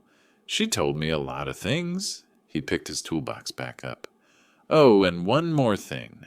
He glanced out toward the processing mill. You should check that attic again. I furrowed my brow. The northwest corner, Silas explained. Behind the insulation, there's a small metal lockbox marked Insurance. He nodded toward the large chest on the floor. Eleanor said you'd know exactly what to do with it. He tipped the brim of his hat to me. I'll bring some water and a generator out here first thing in the morning. It'll take a few hours to get it running, but we'll make this place livable. He pointed to the thermos. My number's written on the bottom. If you need anything before then, call me. He turned and walked out the door. Silas, I called out. He stopped and looked back over his shoulder. Thank you. He gave a single nod, stepped into the dark, and a few minutes later, his truck engine rumbled to life as he drove slowly down the gravel path. The sound eventually faded into the distance. I stood at the door for another minute, listening to the wind howl through the trees. Then, grabbing the flashlight from the table, I headed back out to the main processing mill. The attic looked exactly as it had earlier, dusty beams, low rafters, and old boxes scattered in the corners. I moved to the northwest corner, reached behind the pink fiberglass insulation, and just as Silas had said, my fingers brushed against a small metal box wedged tight between two rafters. I pulled it out and brushed away the dust. The word insurance was written across the lid in black marker. I flipped the latches open. Inside were duplicate copies of every single document from the large chest, the red folder of financial evidence, the blue conspiracy records, and the trust documents. But there was something else. A small USB drive was taped securely to the inside of the lid, labeled Evidence, FBI copy. Lying beneath it was a business card. I picked it up and read the name printed on the front. Federal Bureau of Investigation, Seattle Field Office, White Collar Crime Division, Special Agent Sarah Thomas. I slid the card safely into my wallet next to Eleanor's letters, took the metal box down from the attic, and locked it securely inside the cab of my truck. Back inside the house, the camping lantern cast a soft, warm glow across the small room. I poured a cup of coffee from Silas's thermos. It was steaming hot, and unwrapped the sandwich. Turkey, Swiss cheese, and mustard. Simple and perfect. I stood by the window as I ate. Outside, the woods were entirely black, but the sky above was brilliant with stars. There were no streetlights, no traffic, just the wind and the profound quiet. I thought about everything that had unfolded over the last 12 hours. Marcus stealing our money, Julian Vance's plot, the geothermal reservoir beneath my feet, and the trust Eleanor had built. They were circling the lumberyard like wolves, waiting for a vulnerable target. But then I thought about the fortress Eleanor had constructed around me. Claire with the legal framework, Silas guarding the perimeter, the FBI evidence in my wallet, and the morals clause just waiting to be triggered if Marcus made a wrong move. I was 71 years old, sitting in a broken-down cabin with no power or running water, with $40 million worth of clean energy buried beneath my boots. But for the first time since Eleanor passed away, I didn't feel alone. She had built walls around me, strong, unyielding walls, and I was standing safely inside them. I finished my coffee, set the thermos down, and walked over to the cot. Before lying down, I pulled Eleanor's letter from my pocket one last time, reading that final sentence. I love you, Artie, more than I ever had the breath to say out loud. Trust the woods. I folded it carefully and placed it by the lantern on the table. On the windowsill, a jar filled with water held 3 small trimmings I had taken from the yellow rose outside. In the warm glow of the light, the petals gleamed a soft gold. Somewhere far out in the wilderness, a coyote howled. The wind tapped gently against the screen door. I closed my eyes, resting one hand on Eleanor's letter, and for the first time in weeks, I fell fast asleep. April 16th, 10 in the morning. The slow crunch of tires on gravel pulled me right out of my sleep. For a split second, I stayed completely still, listening intently. 2 vehicles had just arrived. One engine let out a quiet, smooth, expensive hum. The other was lower and heavier, the unmistakable rumble of a Range Rover. I sat up on the cot and swung my feet to the floor. The morning air still felt incredibly crisp inside the cabin. I threw on my boots, walked across the room, and looked out the window.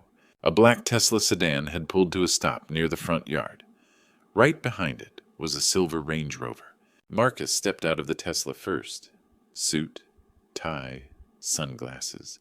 He looked like he was about to walk into a corporate board meeting rather than stand in the middle of a dusty, abandoned lumberyard. Then the driver's side door of the Range Rover opened. The man who stepped out moved slowly, but with absolute confidence.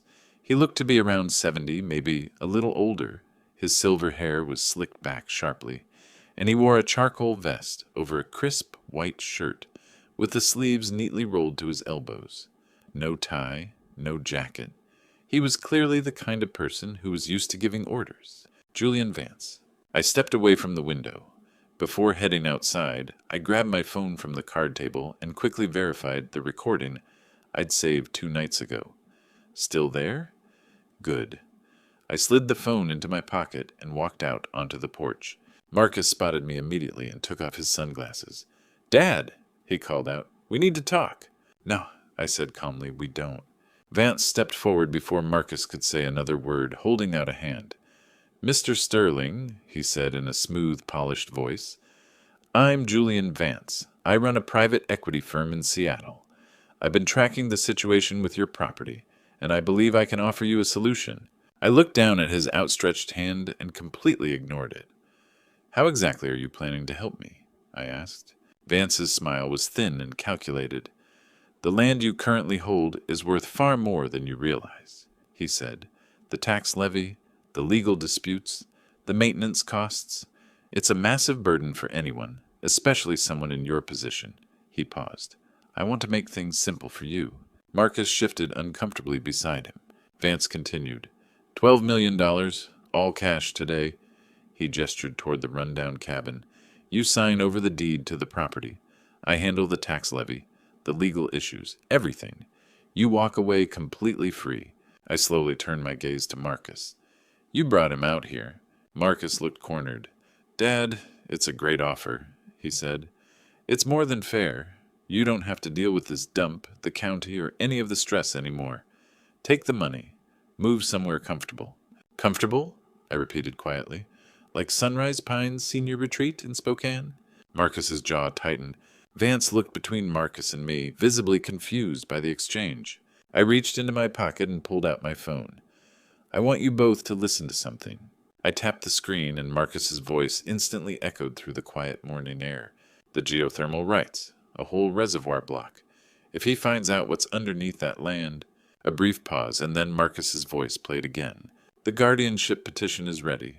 Moss said if he doesn't sell, we file on Monday. Then we place him in that facility in Spokane, and I take over as conservator. After that, the land is ours. The recording clicked off. Marcus's face went entirely pale. Vance's smooth smile vanished instantly. I slid the phone back into my pocket. That conversation took place 2 nights ago, I said calmly. Marcus didn't realize I was standing right in the hallway. Vance was the first to recover. Mr. Sterling, he said stiffly, I'm not entirely sure what you think you heard, but I heard my own son planning to lock me away in a care facility, I said, just to steal my land and sell it to you. I looked straight at Marcus. How much was he paying you? Marcus didn't say a word. $5 million, I went on, plus a partner position at his firm. Vance's tone turned cold and aggressive. You're making a massive mistake, he said. Without the right equipment, capital, and expertise, this land is entirely worthless. I am offering you $12 million today. He took a step closer. That is money you will never see anywhere else for the rest of your life. Worthless? I whispered. Then why are you both standing out here? Vance opened his mouth to speak, but hesitated. Marcus suddenly stepped forward. Dad, stop being so stubborn, he snapped. The geothermal reservoir beneath... He froze. Too late. I let out a faint smile. Geothermal, I repeated. You just said geothermal. Marcus closed his eyes for a brief second. Vance turned to him, his gaze sharp enough to cut through steel. Right at that moment, the sound of another engine drifted in from the distance.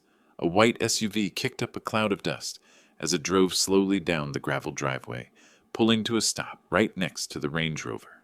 Claire Sinclair stepped out of the vehicle, holding her leather briefcase and looking as calm and composed as ever. Following right behind her was a man in his late 40s, wearing khaki pants and a dark blue Cascade geothermal polo shirt. Claire walked straight up to me. Good morning, Arthur, she said pleasantly. It looks like we have company. Vance straightened his posture. This is a private discussion, Claire. Not anymore, she replied. She unclasped her briefcase and pulled out 2 sets of documents. She handed the first set directly to Vance. A cease and desist order, she said. Vance looked down at the paperwork. You are officially barred from contacting Mr. Sterling, making any financial offers on this property, or engaging in any business activity related to this land. She crossed her arms. Any violation of this order will result in immediate legal action. Vance looked up. On what grounds? Claire's voice remained perfectly level. The irrevocable trust established by Eleanor Sterling explicitly names you, Mr. Vance, as a barred party under Section 504B. Any attempt by Marcus Sterling to sell, transfer, or negotiate this property with you or any entity under your control triggers an immediate forfeiture of his inheritance. She paused. And it leaves you both open to federal fraud charges. Vance's face completely locked up. Claire turned her attention to Marcus. The second set of papers is for you. Marcus took the documents in silence. A notice of trust violation investigation, Claire stated. If you file that guardianship petition, attempt to arrange a power of attorney, or enter into any business agreement involving Mr. Vance, you lose everything. She spoke each word with crystal clarity. The Mercer Island mansion, the investment accounts, the retirement funds, all of it, it will immediately revert back to your father. Marcus just stared at the papers in his hands. Claire gestured to the man standing beside her. This is David Rollins, CEO of Cascade Geothermal. Rollins stepped forward and gave a respectful nod. Mr. Sterling, he said, your wife and I finalized a geothermal drilling partnership 6 months ago. He cast a brief glance at Vance. Cascade Energy will begin drilling operations on this site within 60 days. He turned back to look at me. You retain 75% of all net royalties. The agreement was officially executed yesterday, under the authority of Mrs. Sterling's trust. Then he looked directly at Vance. We've already submitted our lease applications to the State Energy Board. He paused. Your competing applications have been officially rejected. Vance didn't say a single word, but his hands tightened into fists at his sides. Rollins continued. Development begins in May. Preliminary production estimates suggest the first royalty payments will arrive before the end of next year. An absolute silence fell over the yard. Vance turned slowly to face Marcus. You told me this was a done deal. Marcus didn't give an answer. Vance took one final look at me. You're going to regret this. I highly doubt that, I said. Vance walked back to his Range Rover, climbed inside, and drove away without another word. Marcus remained standing in the dirt yard, the documents Claire had handed him shaking slightly in his grip. He looked at me, and for a split second, it seemed like he wanted to say something.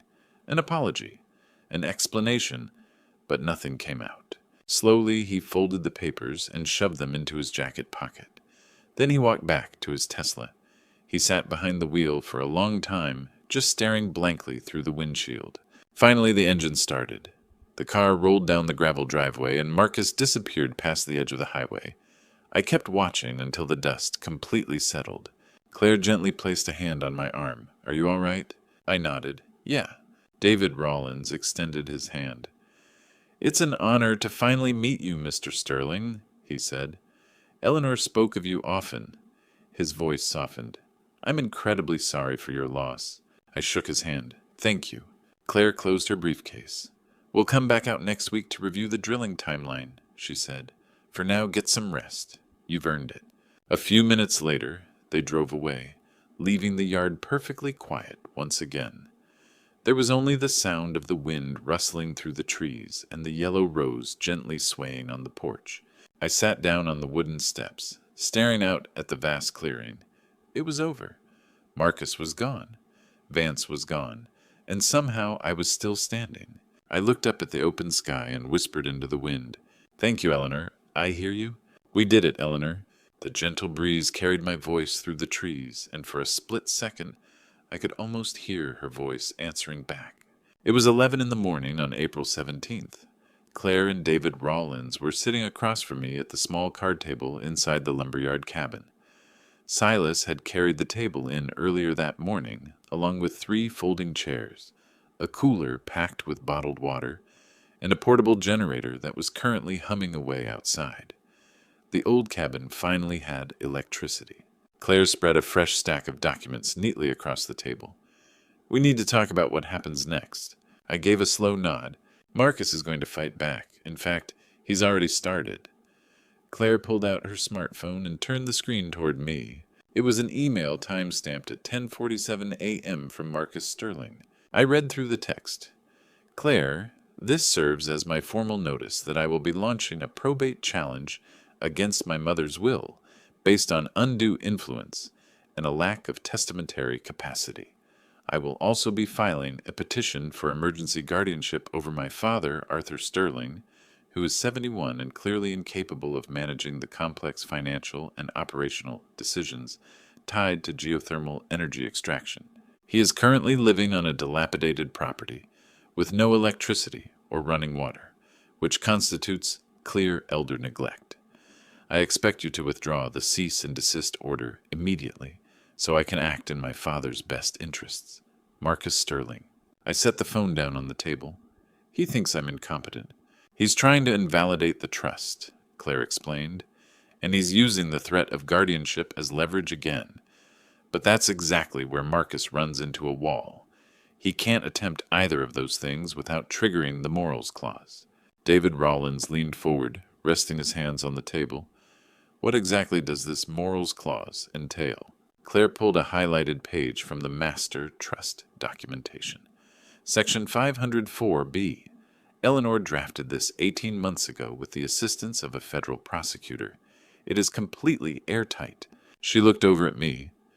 Arthur, your wife knew Marcus would try to contest the will the second she passed away, so she set a legal tripwire. How does it work? I asked. Claire pointed directly to the legal text. Marcus inherits the family mansion, the technology stock portfolios, and the trust accounts, totaling $18 million. But that inheritance is strictly conditional. If Marcus takes a single step to execute any of the following actions, he completely forfeits the entire $18 million and leaves himself wide open to federal prosecution. She read the highlighted sections aloud. 1. Launching any legal challenge against Eleanor Sterling's will or trust documentation. 2. Attempting to obtain guardianship or power of attorney over Arthur Sterling through fraudulent claims. 3. Entering into any business agreement, partnership, or transaction with Julian Vance or any entity under his control. 4. Interfering with the drilling operations of Cascade Geothermal or the rights of Arthur Sterling. I stared at her, absorbing the reality of it. So if he sues me, he loses everything? Everything. And worse, Claire said, turning the page over. The trust contains a specific provision stating that if Marcus breaches the morals clause, all evidence of his financial embezzlement and corporate conspiracy is automatically transferred to the FBI. The bank records, the emails, the wire transfers, the surveillance footage, Eleanor documented every single detail. Wire fraud carries a mandatory sentence of 5 to 10 years in federal prison. David let out a low whistle.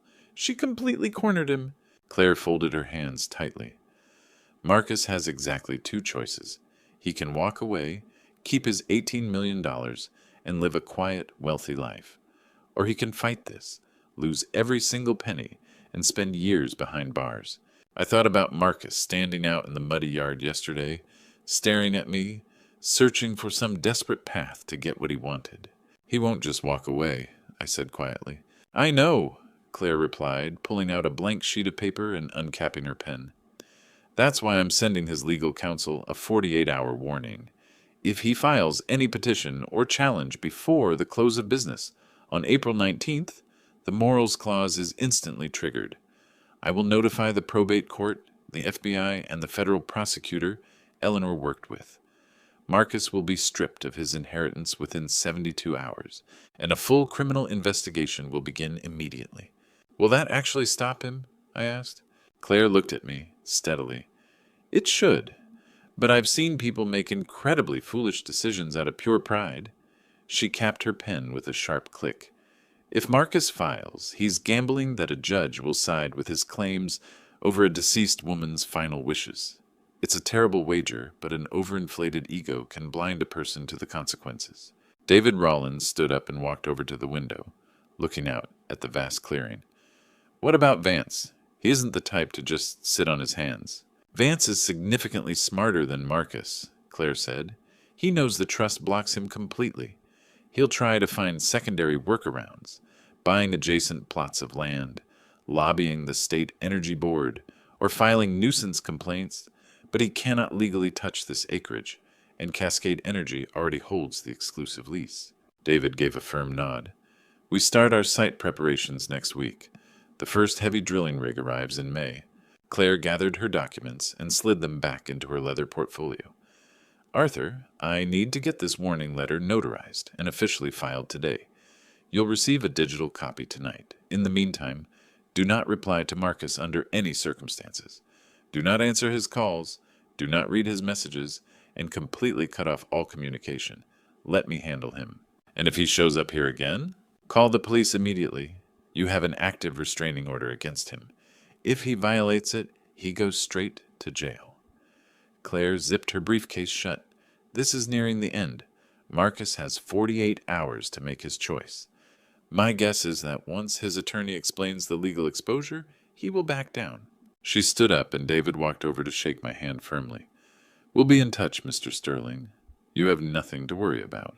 They walked out to the SUV and drove away, leaving the cabin quiet once again, save for the steady hum of the generator outside. I sat alone at the table, rereading the summary page Claire had left behind. If Marcus Sterling contests the will, petitions for guardianship, deals with Julian Vance, or interferes with the extraction rights, he forfeits his $18 million inheritance, and all evidence is handed over to the FBI for wire fraud, embezzlement, and conspiracy, carrying a 5 to 10 year federal prison sentence. Eleanor had truly thought of everything.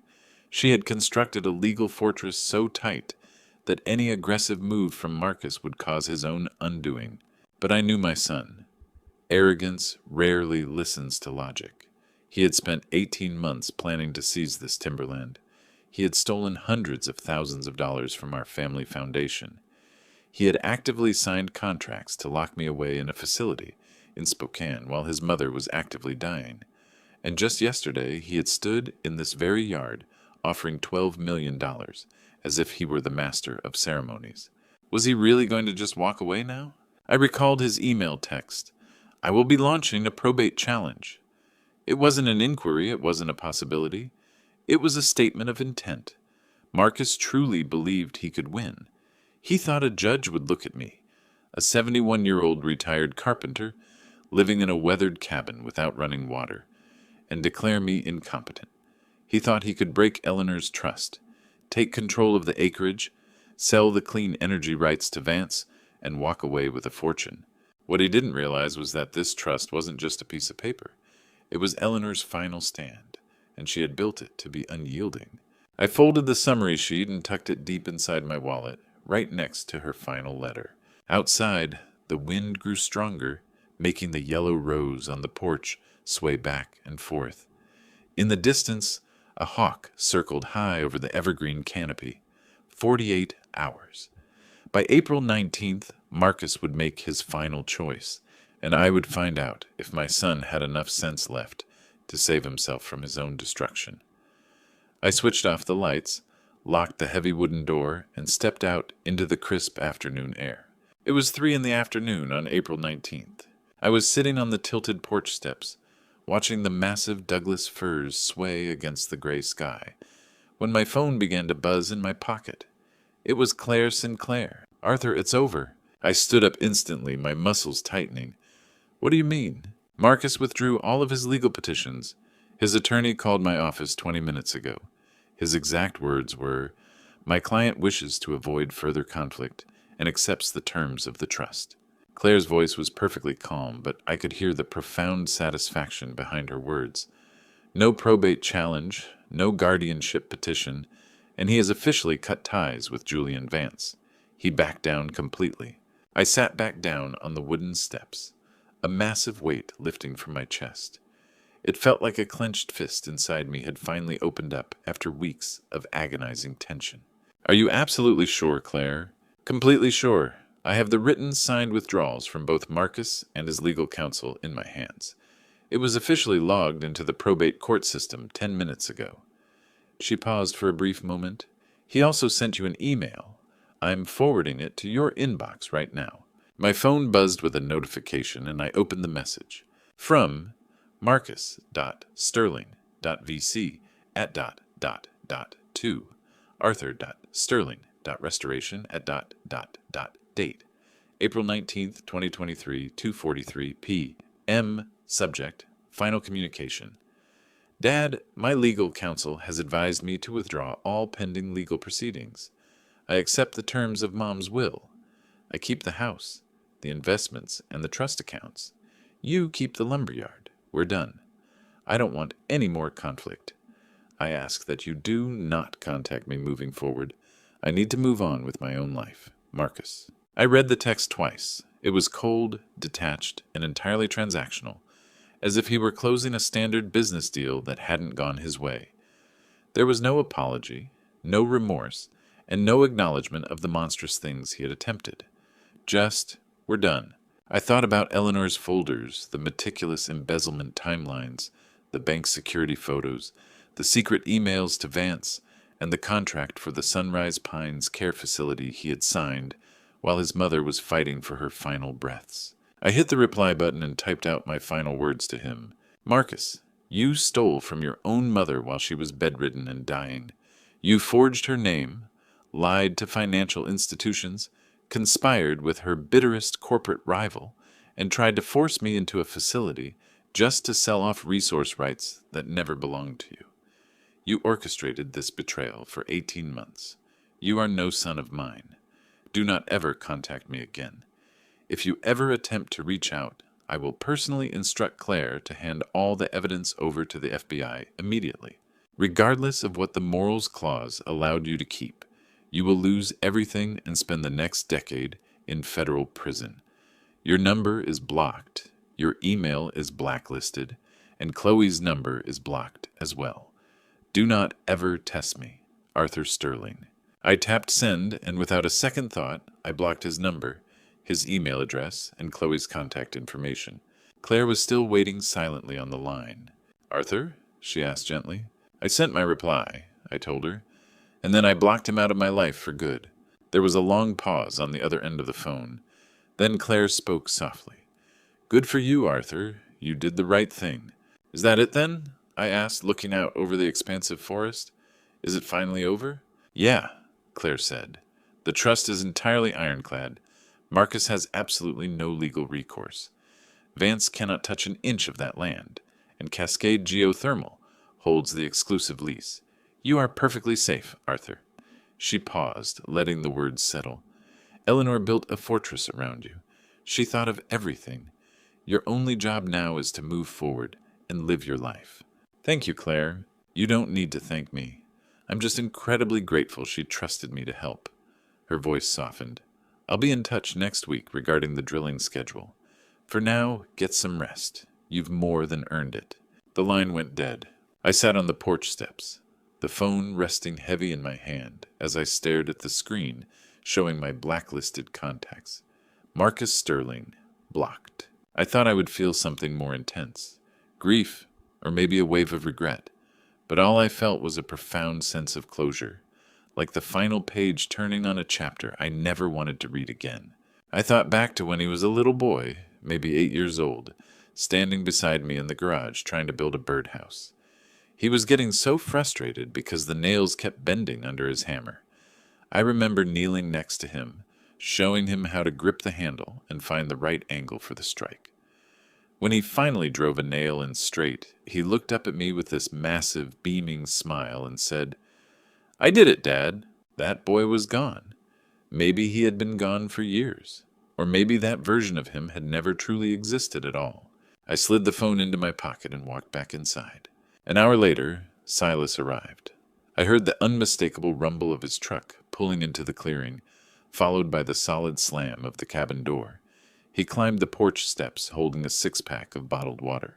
Heard a rumor you might want some company out here, he said. I pulled the door open. How did you find out? Claire called me, Silas replied, handing over the water. Said Marcus backed down completely. Figured you'd be sitting out here all by yourself, overthinking things. Thought you could use a visitor. We sat down together on the edge of the porch. Silas cracked open a bottle of water and took a long draught, and I did the same. For a long time, neither of us said a word. There was only the wind whistling through the Douglas firs and the rhythmic creak of the old mill gate. Finally, Silas broke the silence. Eleanor told me something about Marcus once. I turned to look at him.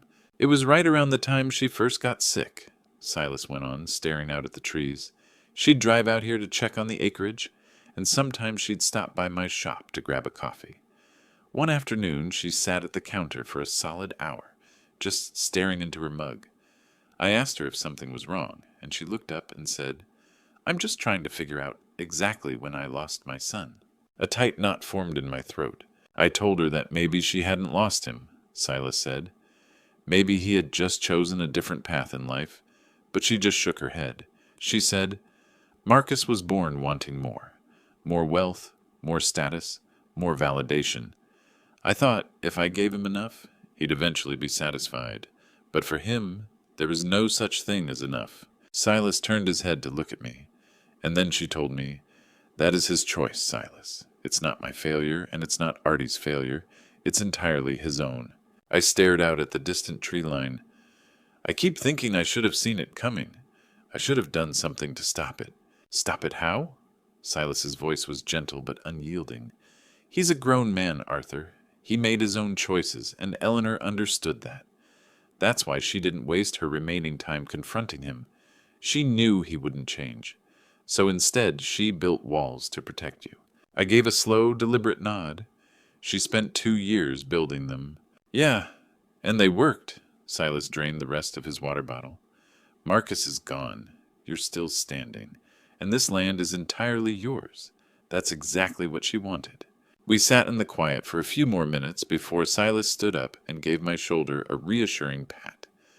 I'll check in on you tomorrow. If you need anything at all before then, give me a call. Thanks, Silas.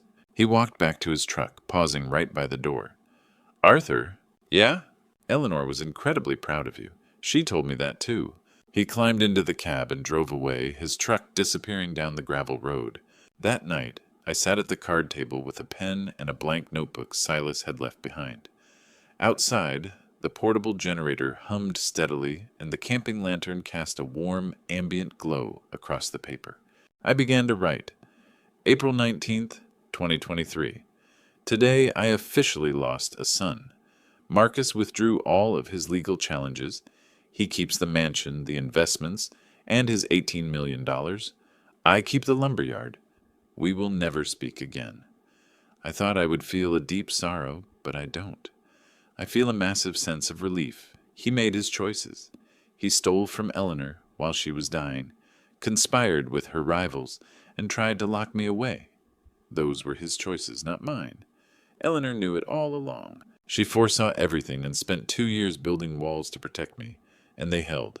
I paused, staring at the fresh ink on the page, before continuing. Today I also gained a future.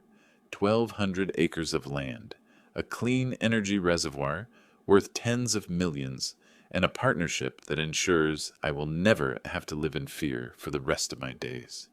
This is Eleanor's legacy, built out of pure love for me. I am 71 years old, and I am starting over. For the first time in months, I am not afraid. I set the pen down and closed the notebook. Outside, the wind rattled the screen door, and the yellow rose swayed gently on the porch. I pictured Eleanor standing proudly in front of the evergreens, shielding her eyes from the sun. This land has always been good to us, Artie. It has one last gift to give. She was right. I switched off the lantern, lay down on the cot, and closed my eyes. Tomorrow, Cascade Geothermal would begin clearing the site. Tomorrow, the future would officially begin. But tonight, I just allowed myself to rest. May 1st, 10 in the morning.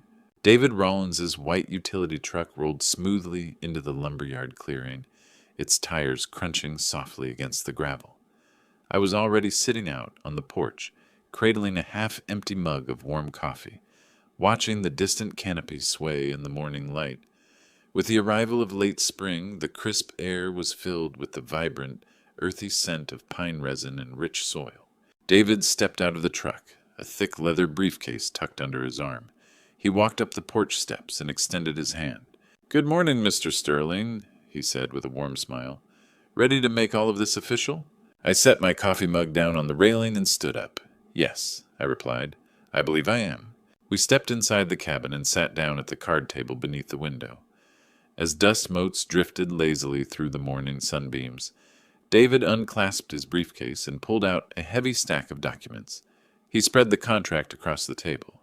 It was easily 30 pages long, meticulously organized with colored sticky tabs marking every line that required my signature. "This document," he said, tapping the first page, "is the Geothermal and Mineral Development Partnership that Eleanor and I finalized last October. I want to personally take you through the core terms." I leaned forward, drawing the paperwork closer. "To start," David began, "Cascade Geothermal will completely cover the entire cost of drilling and facility construction.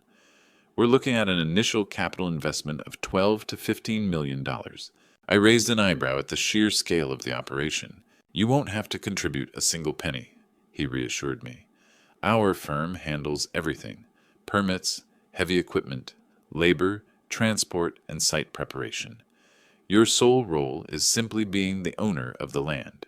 I nodded slowly, taking it in. "Second," he went on, turning the page, "you retain full and total ownership of the property. The lease grants us the exclusive rights to extract energy and minerals, but the acreage remains entirely yours. If you ever decide to sell the property down the road, the royalty agreement automatically transfers along with the deed." "Understood," I said quietly. "Third," David continued, "you will receive 75% of all net royalties." He paused to emphasize the gravity of the number. That is 75% after standard operational expenses, like maintenance, transport, and taxes are accounted for. To be perfectly frank with you, a percentage like that is virtually unheard of in this industry. A small, respectful smile crossed his face. Eleanor negotiated incredibly hard to lock that in for you. For a fleeting second, a vivid picture flashed in my mind.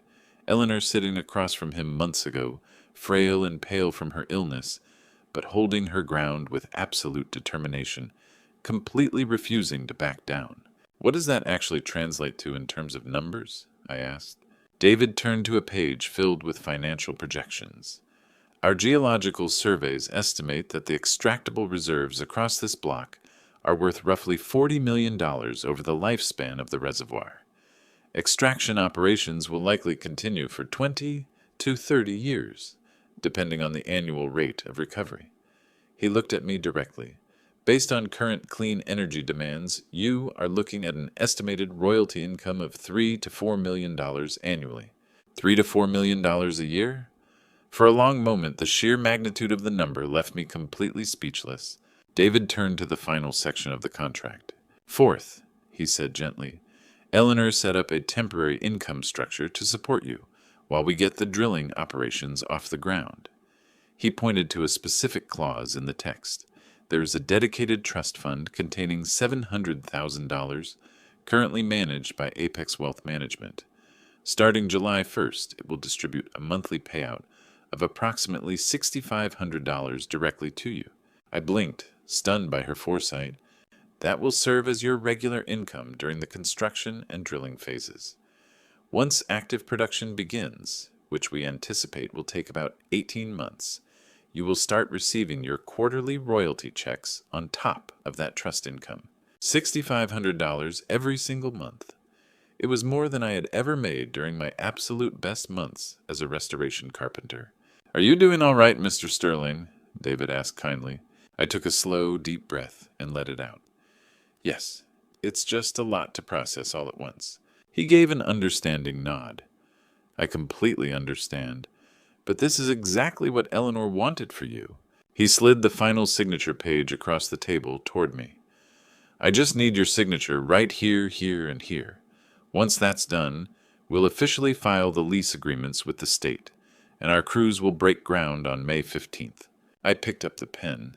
My hand shook slightly as I brought it to the paper, but my signature went down clear, solid, and unbroken. David signed his name right next to mine, then carefully gathered the documents into a secure folder and handed them to me. Congratulations, Mr. Sterling, he said with a warm handshake. You are officially in the clean energy business. I let out a short, incredulous chuckle. I've been a carpenter my entire life, I said. I know absolutely nothing about geothermal extraction. David stood up and smiled warmly. You don't need to, he said, adjusting his briefcase. That's exactly what we're here for. He closed his briefcase. The construction crew arrives next week. I'll keep you updated every step of the way. After he drove away, the cabin went quiet again. I sat alone at the table, staring down at the contract. 75%, $3 to $4 million a year, $6,500 a month starting in July. Eleanor had built this. While I was holding her hand at night, reading to her in the dim light of our bedroom, she was structuring a future I didn't even know existed. I carefully folded the contract, placed it inside the heavy metal chest, and locked it next to her letters. May 15th, 7 in the morning. The roaring hum of diesel engines and the loud shouts of men across the clearing jolted me awake. Throwing on a pair of jeans, I walked outside. The wilderness behind the processing mill had transformed overnight. Flatbed trucks were delivering steel beams and drilling pipes. A massive crane towered over the site, and workers in bright safety vests were unloading heavy equipment. Nearly 20 men moved quickly across the property, setting up perimeters and staging machinery. A broad-shouldered man in his late 50s walked toward me. You Mr. Sterling? He asked. That's right. I'm Caleb, the site foreman. His handshake was incredibly firm. We start assembling the first drilling rig today. Should be fully operational by the end of the week. That fast? He let out a short chuckle. Mrs. Sterling already did 90% of the heavy lifting. Permits were submitted months ago. Geological surveys are done. Site preparation was completely mapped out. He pointed toward a cluster of orange survey flags about 200 yards away. She personally selected that exact spot. October 22nd, 2022. I stared at the flags. October. Just weeks after she discovered Marcus was stealing from her. At the exact same time she was gathering evidence and setting legal traps, she was planning this. She thought of everything, I whispered softly. Caleb nodded. Best client I ever worked with. He patted my shoulder. We're going to do a good job for her out here. You'll see. I spent the entire day watching the construction.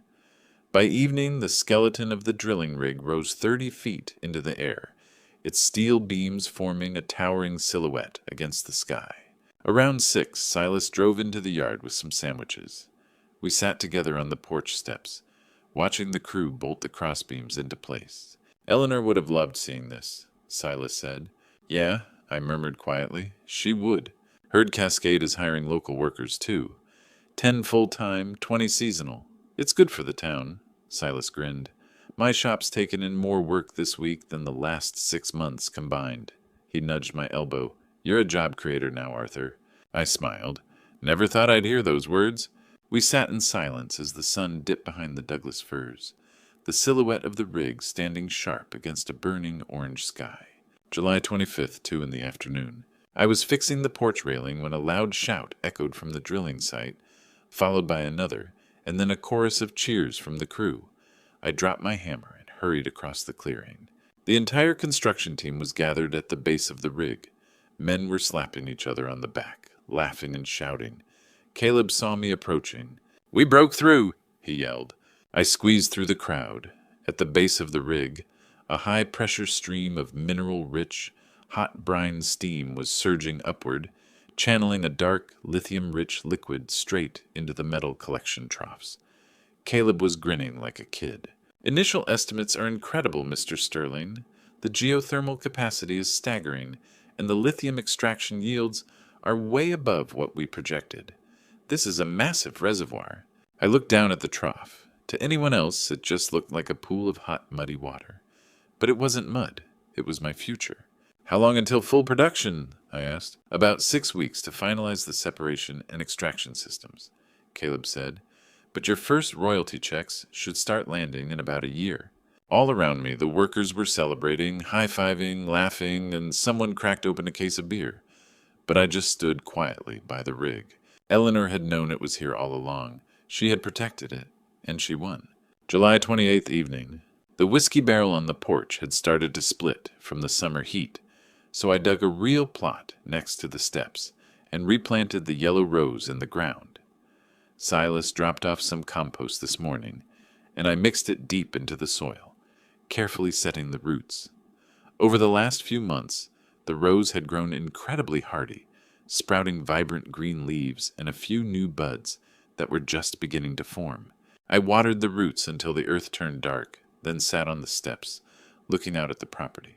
Floodlights now illuminated the drilling site. The steady hum of machinery drifted through the night air as the evening crew worked the late shift to finish the extraction system. Beyond the rig, the sun sank low on the horizon, painting the sky in deep shades of red and gold. I walked slowly over to the drilling structure. Transparent pipes channeled the extracted fluids into a massive holding tank nearby. The steady flow let out a low, deep vibration that pulsed through the steel frame. I placed my hand against the cool metal beam. 75% of the wealth flowing through these pipes belonged to me, enough to live comfortably for the rest of my days, enough to never worry about money again, enough to build something meaningful. I pictured Eleanor standing right here months ago wearing her hard hat, pointing at a geological map and telling David Rawlins exactly where to drill. The wind rustled through the trees. I whispered into the evening air, "Thank you, Eleanor." The rig hummed steadily behind me as the resources flowed through the lines. For the first time since she passed away, I felt completely whole again. August 10th, 6 in the evening. I was sitting on the porch watching the floodlights on the rig flicker on as the sun went down, when Silas's truck pulled into the yard. He hopped out of the cab, holding his phone. "You see the news?" "No. What happened?" He held up the screen. A video was playing. A local Seattle news reporter was standing in front of a glass office high-rise downtown. The banner at the bottom read, "Private Equity Tycoon Arrested, Facing Federal Charges." I took the phone from his hand. The reporter's voice was crisp and professional. Julian Vance, CEO of Vanguard Capital, was arrested by FBI agents at his Seattle headquarters this morning. Federal prosecutors have charged Vance with wire fraud, conspiracy to commit fraud, and corporate espionage. According to court documents unsealed today, the investigation began in late 2021, built primarily on evidence provided by Eleanor Sterling, the founder of Apex Logistics Technology. Ms. Sterling served as a confidential informant for the FBI until her passing in March of this year. I paused the video, staring blankly at the screen. "Eleanor, an FBI informant." Silas looked at me. "You didn't know?" "No," I said, my voice tight. "She was working with them the entire time." I handed the phone back to him, my hands feeling completely numb. "She never told me a single word. She was probably trying to protect you, keeping you out of the crosshairs," Silas said, sliding the phone into his pocket. "Vance is done, Arthur. This is a federal case. They don't move in on a guy that powerful unless their evidence is absolute." I nodded slowly, a familiar tightness squeezing my chest. Eleanor had been fighting a war on two fronts, against Marcus and against Vance, and I hadn't a clue about any of it until long after she was gone. Silas squeezed my shoulder. "I'll leave you to process this. Call me if you need anything." He drove away, leaving me alone.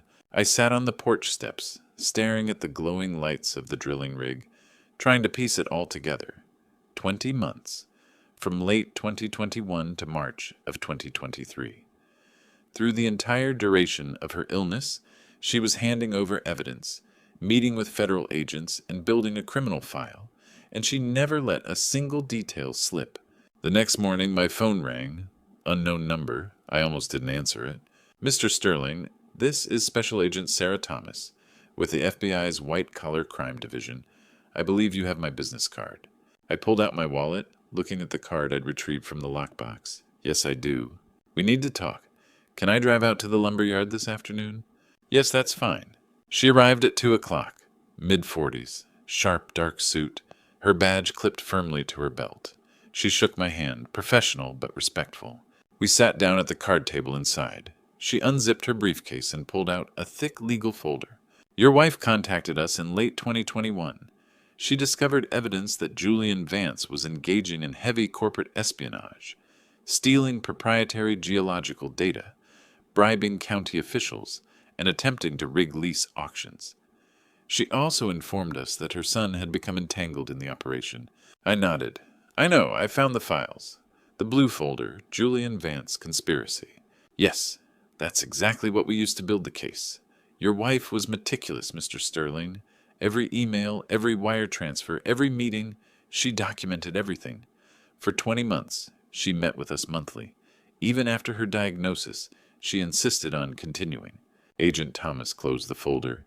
"She was one of the most dedicated informants I have ever worked with." My throat tightened. What happens now? "We have Vance in custody. He's being held without bail, and the trial is set for next spring. We expect a total conviction. The evidence is overwhelming. He's looking at 15 to 20 years in federal prison." "And what about Marcus?" Agent Thomas's expression shifted slightly. "We approached him 3 days ago. We offered him full immunity in exchange for his testimony against Vance. He accepted." I just stared at her, completely frozen. "Does he get away with everything? No prison time?" "Immunity means he must testify truthfully, and in exchange we don't prosecute him for conspiracy or wire fraud. But he's not walking away clean.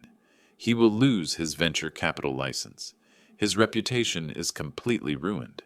And if he lies on the witness stand, the immunity agreement is void.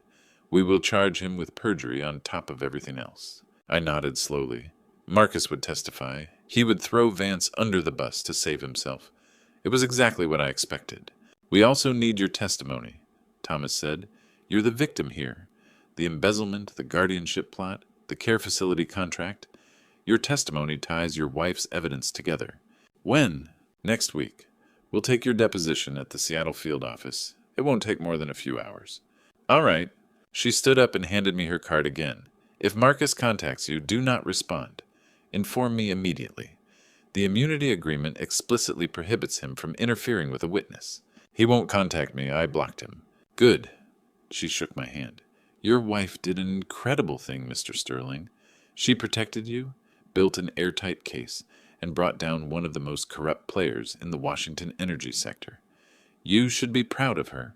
I am. She left, leaving me alone at the table, staring at the folders she had left behind. It was a copy of Eleanor's statements to the FBI, transcripts of their meetings, photos of Vance's office, and the emails between Marcus and Vance. For 20 months, she had carried the entire weight of this battle by herself. On August 13th, my phone buzzed. Blocked number. I let it go straight to voicemail. Dad, it's Marcus. I need to talk to you. The FBI came to see me. They said they'd offer immunity if I testify. I don't know what to do. Can you call me back, please? I deleted the voicemail. On August 18th, Claire called. Arthur, I wanted you to hear this from me first. Marcus signed the immunity agreement. He will testify against Vance in exchange for avoiding jail time. However, the State Financial Board revoked his license this morning. He was also fired from his venture capital firm.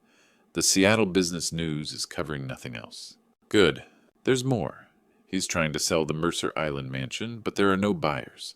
The scandal is permanently attached to his name now. He's become toxic. I thought about the mansion, the dark walnut table where Claire read the will, and Eleanor's office that Marcus had torn apart. He made his choices. Yes, he did. Claire paused. How are you doing out there? I'm fine. The drilling is on schedule. Wonderful.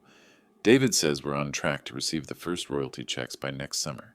Good. I'll check in with you next month. The line went dead. I stood up, walked into the bedroom, and pulled open the drawer of the old dresser. Inside was the very last photo I kept of Marcus, his college graduation picture from 2008. He was wearing his cap and gown, grinning at the camera. I had kept it through everything, through the eviction, the threats, and the confrontation. I told myself it was to remind me of who he used to be. But that boy was gone, and maybe he never really existed. I tore the photo in half, then tore it again into 4 pieces. I walked outside, tossed the fragments into the burn barrel Silas had set up for me last month, struck a match, and dropped it in. The glossy paper curled and blackened, the smoke rising into the evening air. I stood there watching it burn, whispering to the wind, "You chose your path. I chose mine." The smoke drifted through the trees as the drilling rig hummed steadily in the distance. The yellow rose swayed on the porch. I turned around and went back inside. Tomorrow I would drive to Seattle to give my testimony. Tomorrow I would help put Julian Vance in prison. But tonight, Marcus and I were completely settled. By September 15th, 2024, life had found a new rhythm. The mail carrier knocked on the cabin door at exactly 10 in the morning. I wasn't expecting anything unusual. Most days, the mailbox held nothing but routine utility bills, advertisements for tractor parts, or flyers from the local farm supply store. But today she stood on the porch holding a thick, certified envelope. "Morning, Arthur," she said. "Mornin'." She handed me the envelope, which felt significantly heavier than normal mail, carrying a distinct official weight. The return address read, Cascade Geothermal Energy Company, Seattle. I signed the receipt on her clipboard. Once she drove away, I closed the door and walked back to the card table beneath the window. My hands were already shaking slightly as I tore the envelope open. Inside were 2 items, a check and a 2-page royalty statement. I unfolded the statement first, the printed heading clean and formal. Cascade Geothermal Energy Company, royalty statement period, Q2 2024, April 1st to June 30th. Property, Blackwood Ridge Facility, Section 14, Township, 25 North Geothermal Power Generation and Byproduct, Lithium Extraction Sales. Beneath the formal headers were the numbers. Gross revenue, $5,800,000. Operational and extraction costs, $1,533,333. Net profit, $4,266,667. Arthur Sterling royalty, 75%, $3,200,000. I stared at that final line. $3,200,000, 3 months of production. Slowly, my eyes drifted to the check itself. It was entirely real. The blue Cascade Energy logo printed sharply in the corner. I looked at my name neatly typed onto the payee line. $3,200,000. I placed it down flat on the wooden table with care, almost afraid that if I blinked too hard, the numbers would vanish. For nearly 20 minutes, I didn't move an inch. Outside, the portable generator hummed smoothly. Through the window, I could see the massive drilling facility towering over the clearing behind the mill, the sunlight glinting off the steel beams. A crow landed on the porch railing, tilted its head toward the cabin, let out a sharp call, and flew away. Finally, I picked up my phone and dialed Claire. She answered on the second ring. "Arthur, is everything all right?" The check arrived, the first royalty check. Her voice brightened instantly. "That is fantastic news. Congratulations, Arthur." "Claire," I said slowly, my eyes locked on the figures. "What on earth am I supposed to do with this much money?" She paused for a brief moment. "What do you want to do with it?" I turned my head toward the window, looking past the humming rig to the evergreen forests rolling out to the horizon. The yellow rosebush at the corner of the porch was in full bloom again, standing out vibrant against the autumn sky. "I want to do what Eleanor would have done," I said. Claire's tone softened completely. "Then I think you already know the answer." And I did. By November of 2024, the plan was in motion. I sat in Claire's conference room, a yellow legal pad filled with my scribbled notes resting in front of me. She had invited another attorney to join the meeting, Laura Brennan, an expert in nonprofit organization structure. Laura was in her mid-40s, sharp-eyed and incredibly efficient, clearly used to managing large charitable trusts. "Are you absolutely certain about this, Mr. Sterling?" Laura asked. $1 million as an initial endowment for the foundation is a very serious commitment. "I'm certain," I told her. "All right," she said, leaning forward over her legal pad. "Walk me through your vision." I flipped to the very first page of my notes. 3 pillars, I began. Laura neatly jotted down the words. "First, educational scholarships," I continued. $5,000 per student, awarded to kids on the Olympic Peninsula who want to go to college but can't afford the tuition. The priority fields will be science, engineering, clean energy, and supply chain management. I paused, letting the thought sit. The fields Eleanor dedicated her life to. Laura gave an approving nod. "That is highly straightforward to administer," she said, making a few quick notes. "And the second pillar? Microgrants for small businesses, funding local renovations and green building upgrades in these rural communities." She raised an eyebrow. "What are the amounts?" $20,000 per business, 0 interest, no repayment required. Her pen paused over the pad. "And what are the terms?" "They have to hire locally," I said, "and they must use sustainable, eco-friendly materials." Laura nodded smoothly. "We can structure those as forgivable loans conditioned on compliance. That protects the foundation while actively encouraging regional growth." She looked up at me. "What about the third pillar?" I leaned back in my chair, staring silently at my notes for a moment. "ALS and rare disease patient support." The room fell entirely quiet. "Eleanor fought ALS for 18 months, I said softly. "I watched the medical bills pile up, the treatments, the specialized medications, the travel costs just to see specialists in Seattle. There are so many families out there who simply cannot afford that battle." Laura's expression softened completely. "So you want to help cover healthcare expenses, travel costs, and lodging for families who need to stay near specialized treatment centers?" She gave a slow, deliberate nod. "That will require hospital partnerships and a robust verification system." "Then let's build it," I said. She gave a brief smile. "That's exactly what you pay me to do, Arthur." "Yes, it is, exactly." She turned to a fresh, blank page in her pad. "What are we looking at for the initial funding?" "We start with $1 million. Claire leaned forward slightly. "Arthur," she said, "with your quarterly royalty payments, you'll likely be funneling another $10 million into this foundation within the next 2 years." "Good," I said simply. "Then we'll be able to help that many more people." Laura closed her notebook with a firm snap. "One last question, Mr. Sterling. What is the name of the foundation?" I didn't hesitate for a single second. The Eleanor Harper Sterling Foundation, April 12th, 2025. The Olympic Peninsula Community Center was completely packed. At least 150 people were jammed into rows of folding chairs. Students, parents, teachers, and local business owners. A massive banner stretched across the stage above the podium. The Eleanor Harper Sterling Foundation, First Annual Scholarship Ceremony. Backstage, I stood with my hands shoved deep into my pockets, peering out through a small slit in the curtains. The 50 scholarship recipients were all seated in the very front row. 50 young people dressed in their absolute best clothes, looking nervous, hopeful, and incredibly excited.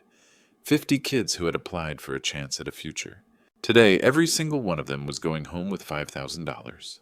Claire gently touched my arm. "Ready, Arthur?" I nodded. "Yeah." I walked out onto the stage, and the chatter in the room died down almost instantly. Standing behind the podium, I looked out at the crowd. The young faces were filled with pure potential. Parents clutched cameras tightly in their laps, and teachers smiled with pride.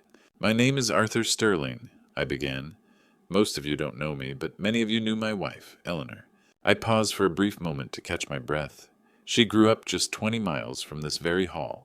She spent 40 years working in logistics and supply chains. She built a corporation that employed hundreds of people, and she never once forgot where she came from. I gripped the edges of the wooden podium tightly. "Eleanor believed in a very simple truth," I continued. "True wealth isn't measured by what you keep for yourself. It's measured by what you give away." The room was absolutely pin-drop silent. "Shushi believed in second chances," I said. "She believed in hard work, and she believed in lending a hand to those who just need a small push to get started." I glanced down at my notes, then looked right back up at the crowd.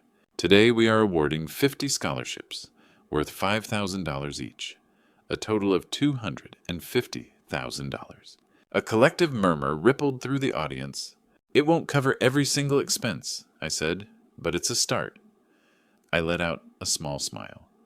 "And the only thing I ask for in return is this: make her proud. Study hard. Work hard. And when you finally reach your destination, remember where you started and help the next kid who needs a chance." The room erupted into a thunderous standing ovation. I took a step back, and Claire stepped up to the microphone to begin reading the names. One by one, the students walked across the stage.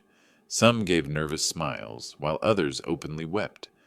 One young man shook my hand so hard I thought he was going to dislocate my shoulder. Another girl wrapped her arms around me in a tight hug that nearly knocked me off balance.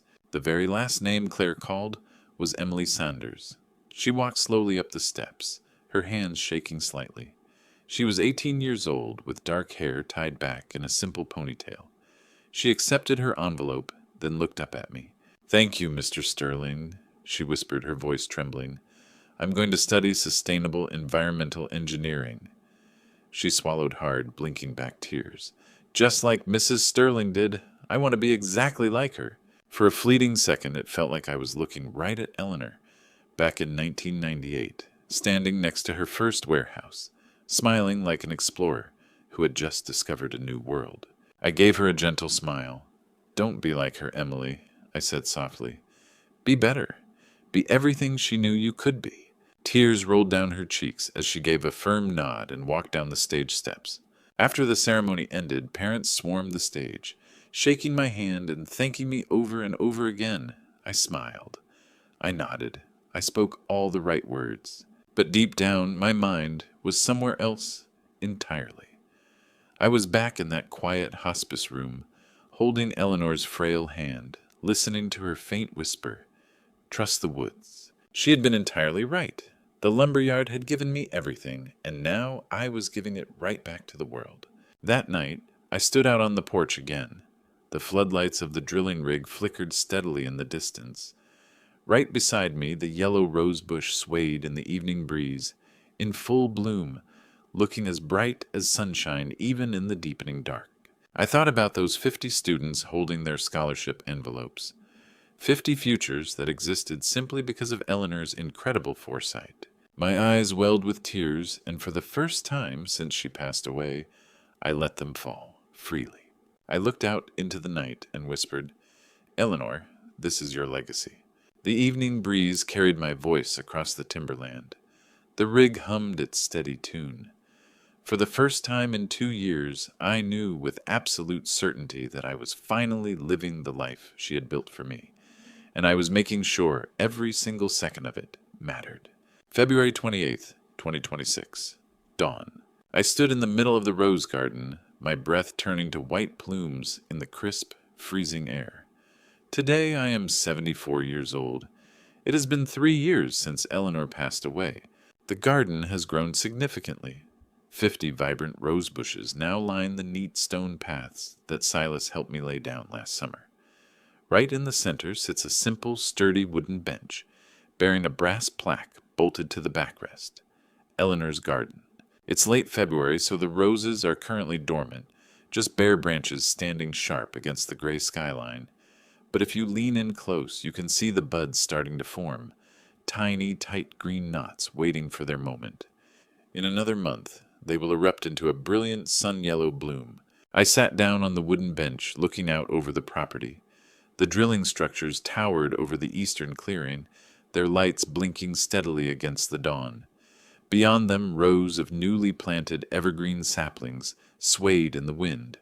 The old cabin now had a brand-new roof, pristine insulated windows, and a heavy-duty generator that didn't fail every 3 days. The ancient processing mill had been fully restored, fresh red paint, perfectly straight walls, and entirely free of rust. 3 years ago, I was a homeless, grieving old man sitting in a guest room with an eviction notice and a rusty key, down 10 pounds from pure stress. I had no money, no plan, and nothing but Eleanor's voice echoing in my mind. Trust the woods. Today, this acreage is an operation valued at $40 million. The geothermal and lithium royalties land in my account every quarter, like clockwork, bringing in millions of dollars a year. The foundation has already distributed over $5 million, 200 scholarships, 80 micro grants for local businesses, and direct financial aid covering medical bills for 300 rare disease patients. I think about Marcus sometimes. The last time I heard anything about him was through Claire, who still tracks his financial exposure. He burned through his entire $6 million inheritance. $3 million went into a cryptocurrency scam that collapsed within 8 months. $2 million was lost at the tables in Las Vegas. The final $1 million disappeared into a failed consulting firm. Today, he's living in Phoenix, making a living selling used cars. Chloe left him over a year ago. The Mercer Island mansion was eventually seized and sold, but that money is long gone. I don't feel a shred of pity for him. Honestly, I don't feel anything at all. He made his choices, and he has to live with them. Julian Vance is currently serving his 15-year sentence in a federal penitentiary. He'll be 85 by the time he's eligible for release, if he even makes it out alive. The crunch of gravel signaled a visitor. Silas appeared around the corner of the cabin, holding his trusty thermos. He's 78 now, moving a bit slower, but he still shows up out here every single week. Morning, Arthur. Morning, Silas. He sat down beside me on the bench, poured some coffee into the thermos lid, and handed it over. We sat in comfortable silence for a while, watching the sky slowly turn from gray to blue. Here from the university yesterday, Silas said, taking a sip from his mug. Emily Sanders is doing incredible, top of her class in environmental engineering. I nodded, a wave of warmth hitting my chest. That's exactly what this is all for. Eleanor would be incredibly proud of you, Arthur. Yeah, I said softly. I think she would. Silas finished his coffee, stood up, and patted my back. I'll leave you to your morning. Just wanted to check in on your birthday. Thanks, Silas. I appreciate it. He walked back to his pickup, started the engine, and drove slowly down the driveway. I reached into my jacket pocket and pulled out a pen and a folded sheet of paper. I had been carrying it around for a week, unsure of what I wanted to say. But sitting here now, the words came easily. I pressed the paper against my knee and began to write.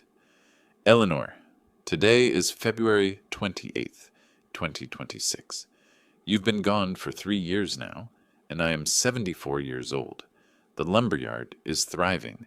The geothermal field you uncovered generates millions every year, and the foundation has already changed the lives of over 700 people.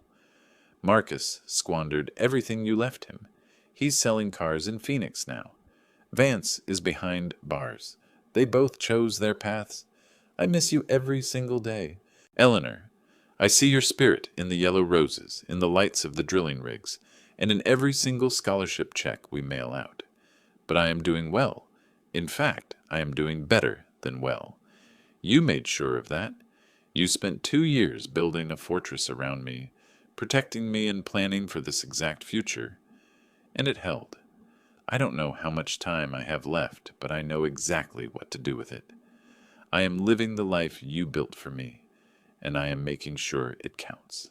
Thank you for everything, Eleanor, for the 40 years we shared, for this lumberyard, and for trusting that I could carry this through. I love you, Artie. I folded the letter carefully, walked back inside the cabin, and opened the heavy metal chest. Inside rested all of Eleanor's correspondence, her letter from the will, the note from the attic, and her meticulous files. I placed my letter right on top of hers, closed the heavy lid, and turned the lock. Then I stepped back out into the garden, watching the sun rise fully over the expansive timberland. 3 years, an entire lifetime, and a beautiful new beginning. The roses would be blooming soon, and I would be right here to see it. February 28th, 2026. I woke up at 6 in the morning, just as I have every single day for the past 3 years. The old cabin doesn't groan against the wind anymore. Last spring, I hired Silas's nephew to reinforce the floor joists and stabilize the frame. The yellow roses Eleanor loved so much, the ones I rescued from the gardens of that Mercer Island mansion, are still dormant, their bare branches etched sharp against the morning sky. But in a few weeks the warmth will return, and they will bloom again. They always do. I poured myself a fresh mug of coffee, opened the kitchen window, and listened to the steady, low hum of the geothermal facility operating in the eastern clearing. The sound has become as familiar and comforting to me as my own breathing. 3 years ago, this land looked completely worthless, just a patch of barren wilderness nobody wanted. Today, the clean energy and wealth it produces are changing lives, far territory, beyond these 1,200 acres, reaching people across 3 states who have never even heard of the Olympic Peninsula, or a woman named Eleanor Sterling. Eleanor left me 3 distinct gifts. The first was the lumberyard itself, which taught me a profound lesson. Value isn't always obvious on the surface. Sometimes you have to dig deep, cutting through the weeds, the rust, and the decay to uncover what's truly there. The second gift was the wealth, a powerful reminder that money without integrity is nothing but empty paper, just numbers on a screen that can vanish the moment you stop protecting it. And the third gift was a sense of purpose. She showed me that a legacy isn't built after you pass away. It's built piece by piece while you are still very much alive, through every choice you make and every single life you touch. Marcus walked away with $18 million in cash, investments, and property. He managed to burn through $6 million of it in just 2 years. His wife, Chloe, left him last fall, taking their dog and moving back in with her parents in Bellevue. Today, Marcus is down in Phoenix selling used cars, living in a month-to-month 1-bedroom apartment, and working for a dealership on straight commission. Julian Vance is sitting in a federal prison in Oregon, serving the 3rd year of his 15-year sentence. His private equity empire was systematically dismantled by court order. The name that was once deeply respected in West Coast boardrooms is now entirely ruined. His assets were seized, his partnerships dissolved, and his reputation utterly destroyed. I don't hold any anger toward either of them anymore, only gratitude. Without realizing it, they gave me a massive gift. They showed me exactly the kind of man I never want to be. The foundation Eleanor envisioned is absolutely thriving. I live comfortably on about $70,000 a year, which is more than enough for groceries, utilities, and the occasional dinner out in Seattle. The rest of the money, roughly $10 million annually, goes straight into the Eleanor Harper Sterling Foundation. Over the past 3 years, we have provided scholarships for kids who couldn't otherwise afford college, helped families jumpstart small businesses when banks turned them away, and supported households dealing with ALS and other rare conditions when medical bills became unbearable. Hundreds of lives have been touched. Over the next few decades, there will be thousands more. Just yesterday, Silas stopped by with a thermos of hot tea his wife had made. He is 78 now, sharp as a tack, and still walks the property line every single morning, just like Eleanor asked him to. He brought some incredible news. Emily Sanders, the young woman from our very first scholarship ceremony, who reminded me so much of Eleanor, is currently at the top of her class in environmental engineering at the University of Washington. She is on track to graduate in 2029. Silas told me she will likely be launching her own firm within 5 years after that. That's exactly what this is all about, I told him, looking out at the drilling rig in the distance. Silas gave a slow, knowing nod. Eleanor knew it, he said softly. She always knew. We sat out on the porch in silence for a while, watching the facility run in its perfect, steady rhythm. Do you ever regret it? Silas finally asked. Not forgiving Marcus? I turned the question over in my mind, the same way Eleanor used to turn over rocks looking for fossils. I regret that he made forgiveness completely impossible, I told him. But I don't regret protecting what Eleanor built. She fought a massive war I didn't even know was happening. The absolute least I could do was finish it. Silas stood up to head out, patting my shoulder with his heavily calloused hand. She chose the right man, he whispered gently. Later that evening, as the sun began to go down, I walked out to the eastern side of the property. Caleb Miller, the drilling foreman David hired, met me near Well 11, a new unit we just brought online last month. We broke a new record on this one, Arthur, he grinned, showing the gap between his front teeth. A massive breakthrough. Your wife knew exactly what she was doing. I stared out at the reservoir storage tanks gleaming under the floodlights, the energy flowing smooth and strong. Eleanor had personally marked that exact location just 2 months before she passed away. She had drawn a bright red circle on a geological map and written, "Drill here first." She knew it was there all along. She'd be so proud, Caleb said softly. I just nodded, unable to speak as my throat tightened up completely. At the northeast corner of the site stands a polished granite plaque. We installed last spring. Eleanor Harper Sterling, 1955 to 2023. Visionary, entrepreneur, wife. Beneath her name are the words she wrote in her very last letter. She trusted the woods, and they did not fail her. I knelt down in the dirt, brushing the dust from the stone with my sleeve, and placed a dried yellow rose at the base. It was a bloom I had pressed between the pages of her old logistics textbook last summer. As the wind swept through, carrying the scent of pine and earth, for a fleeting moment I felt her right there beside me, not in some mysterious way, but through the work we had finished together, the lives we changed, and the legacy we built piece by piece, scholarship by scholarship, well by well. Tomorrow, I will be driving out to Seattle for the Foundation's quarterly board meeting. We will be reviewing scholarship applications, approving business aid packages, and planning next year's ceremony. Emily will likely be there too. She volunteers her time now, mentoring younger students just like Eleanor once guided her. Marcus will still be down in Phoenix selling cars. Vance will still be staring at the concrete walls of his prison cell until 2038. And I will keep waking up at 6, walking through the garden, checking the wells, and writing letters to Eleanor that only I will ever read. 3 years ago, I was 71, entirely homeless, and holding a key to a lumberyard I had never seen. Everyone told me this land was worthless. They were completely wrong. The land itself wasn't the treasure, fighting for it was. And the man Eleanor loved finally learned to not just trust the land, but to trust the woman who saw what he couldn't. This timberland did not fail him. I am 74 now, and when people ask me what this journey has taught me, I always tell them the exact same thing. Don't make the mistakes I made. Don't wait for a crisis to force you to realize what truly matters. Life has a strange way of revealing the truth only when everything seems to be falling apart. And sometimes it is in those darkest moments that you finally discover who you really are. What happened in this story might sound like a tale of a father's reckoning, but the truth is, it was never about getting even.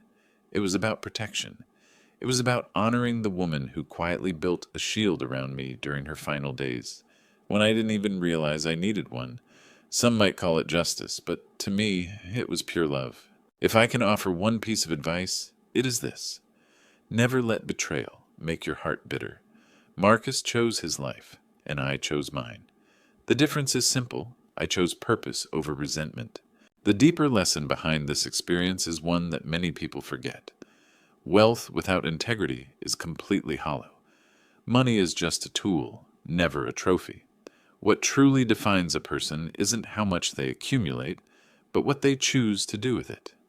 Eleanor understood that better than anyone. She didn't just leave me land or the resources beneath it. She left me a direction, a purpose, and a way to turn hardship into something meaningful. If there really is any true justice hidden within this journey, it is this. When people try to break you through betrayal, the most powerful response isn't anger. It is building something so meaningful and enduring that their actions eventually fade into absolute irrelevance. True victory isn't proving someone wrong. It is proving that goodness can still grow exactly where bitterness tried to take root. Scholarships are being established, businesses are being launched, and families are getting the support they need most. To me, that is the ultimate response. Faith plays its part in this too. Destiny operates in ways we rarely understand at first. Eleanor's illness once felt like the absolute end of everything, but in truth, it became the beginning of something far greater. Sometimes all we can do is trust. Trust life, trust the people who genuinely love us, and sometimes trust the ground beneath our feet. This story might end here, but your story is still being written. Protect the things that matter most. Build something that outlives you. And when life confronts you with betrayal, remember that you always have a choice. You can choose bitterness, or you can choose purpose. Thank you for walking this path with me. Now go out there and build your own legacy. Make it something that truly matters. Before you go, I'd really love to hear your thoughts. If you found yourself in Arthur's position, facing deep personal betrayal, while discovering a hidden future, what would you do? Share your perspective in the comments below. If this story resonated with you, consider subscribing so you don't miss the next one. Just a friendly reminder, while this narrative draws inspiration from real themes of legacy, resource wealth, and conflict, certain elements have been dramatized for storytelling purposes. If this type of content isn't for you, feel free to explore other videos that might be a better fit. Either way, thank you so much for spending this time with me.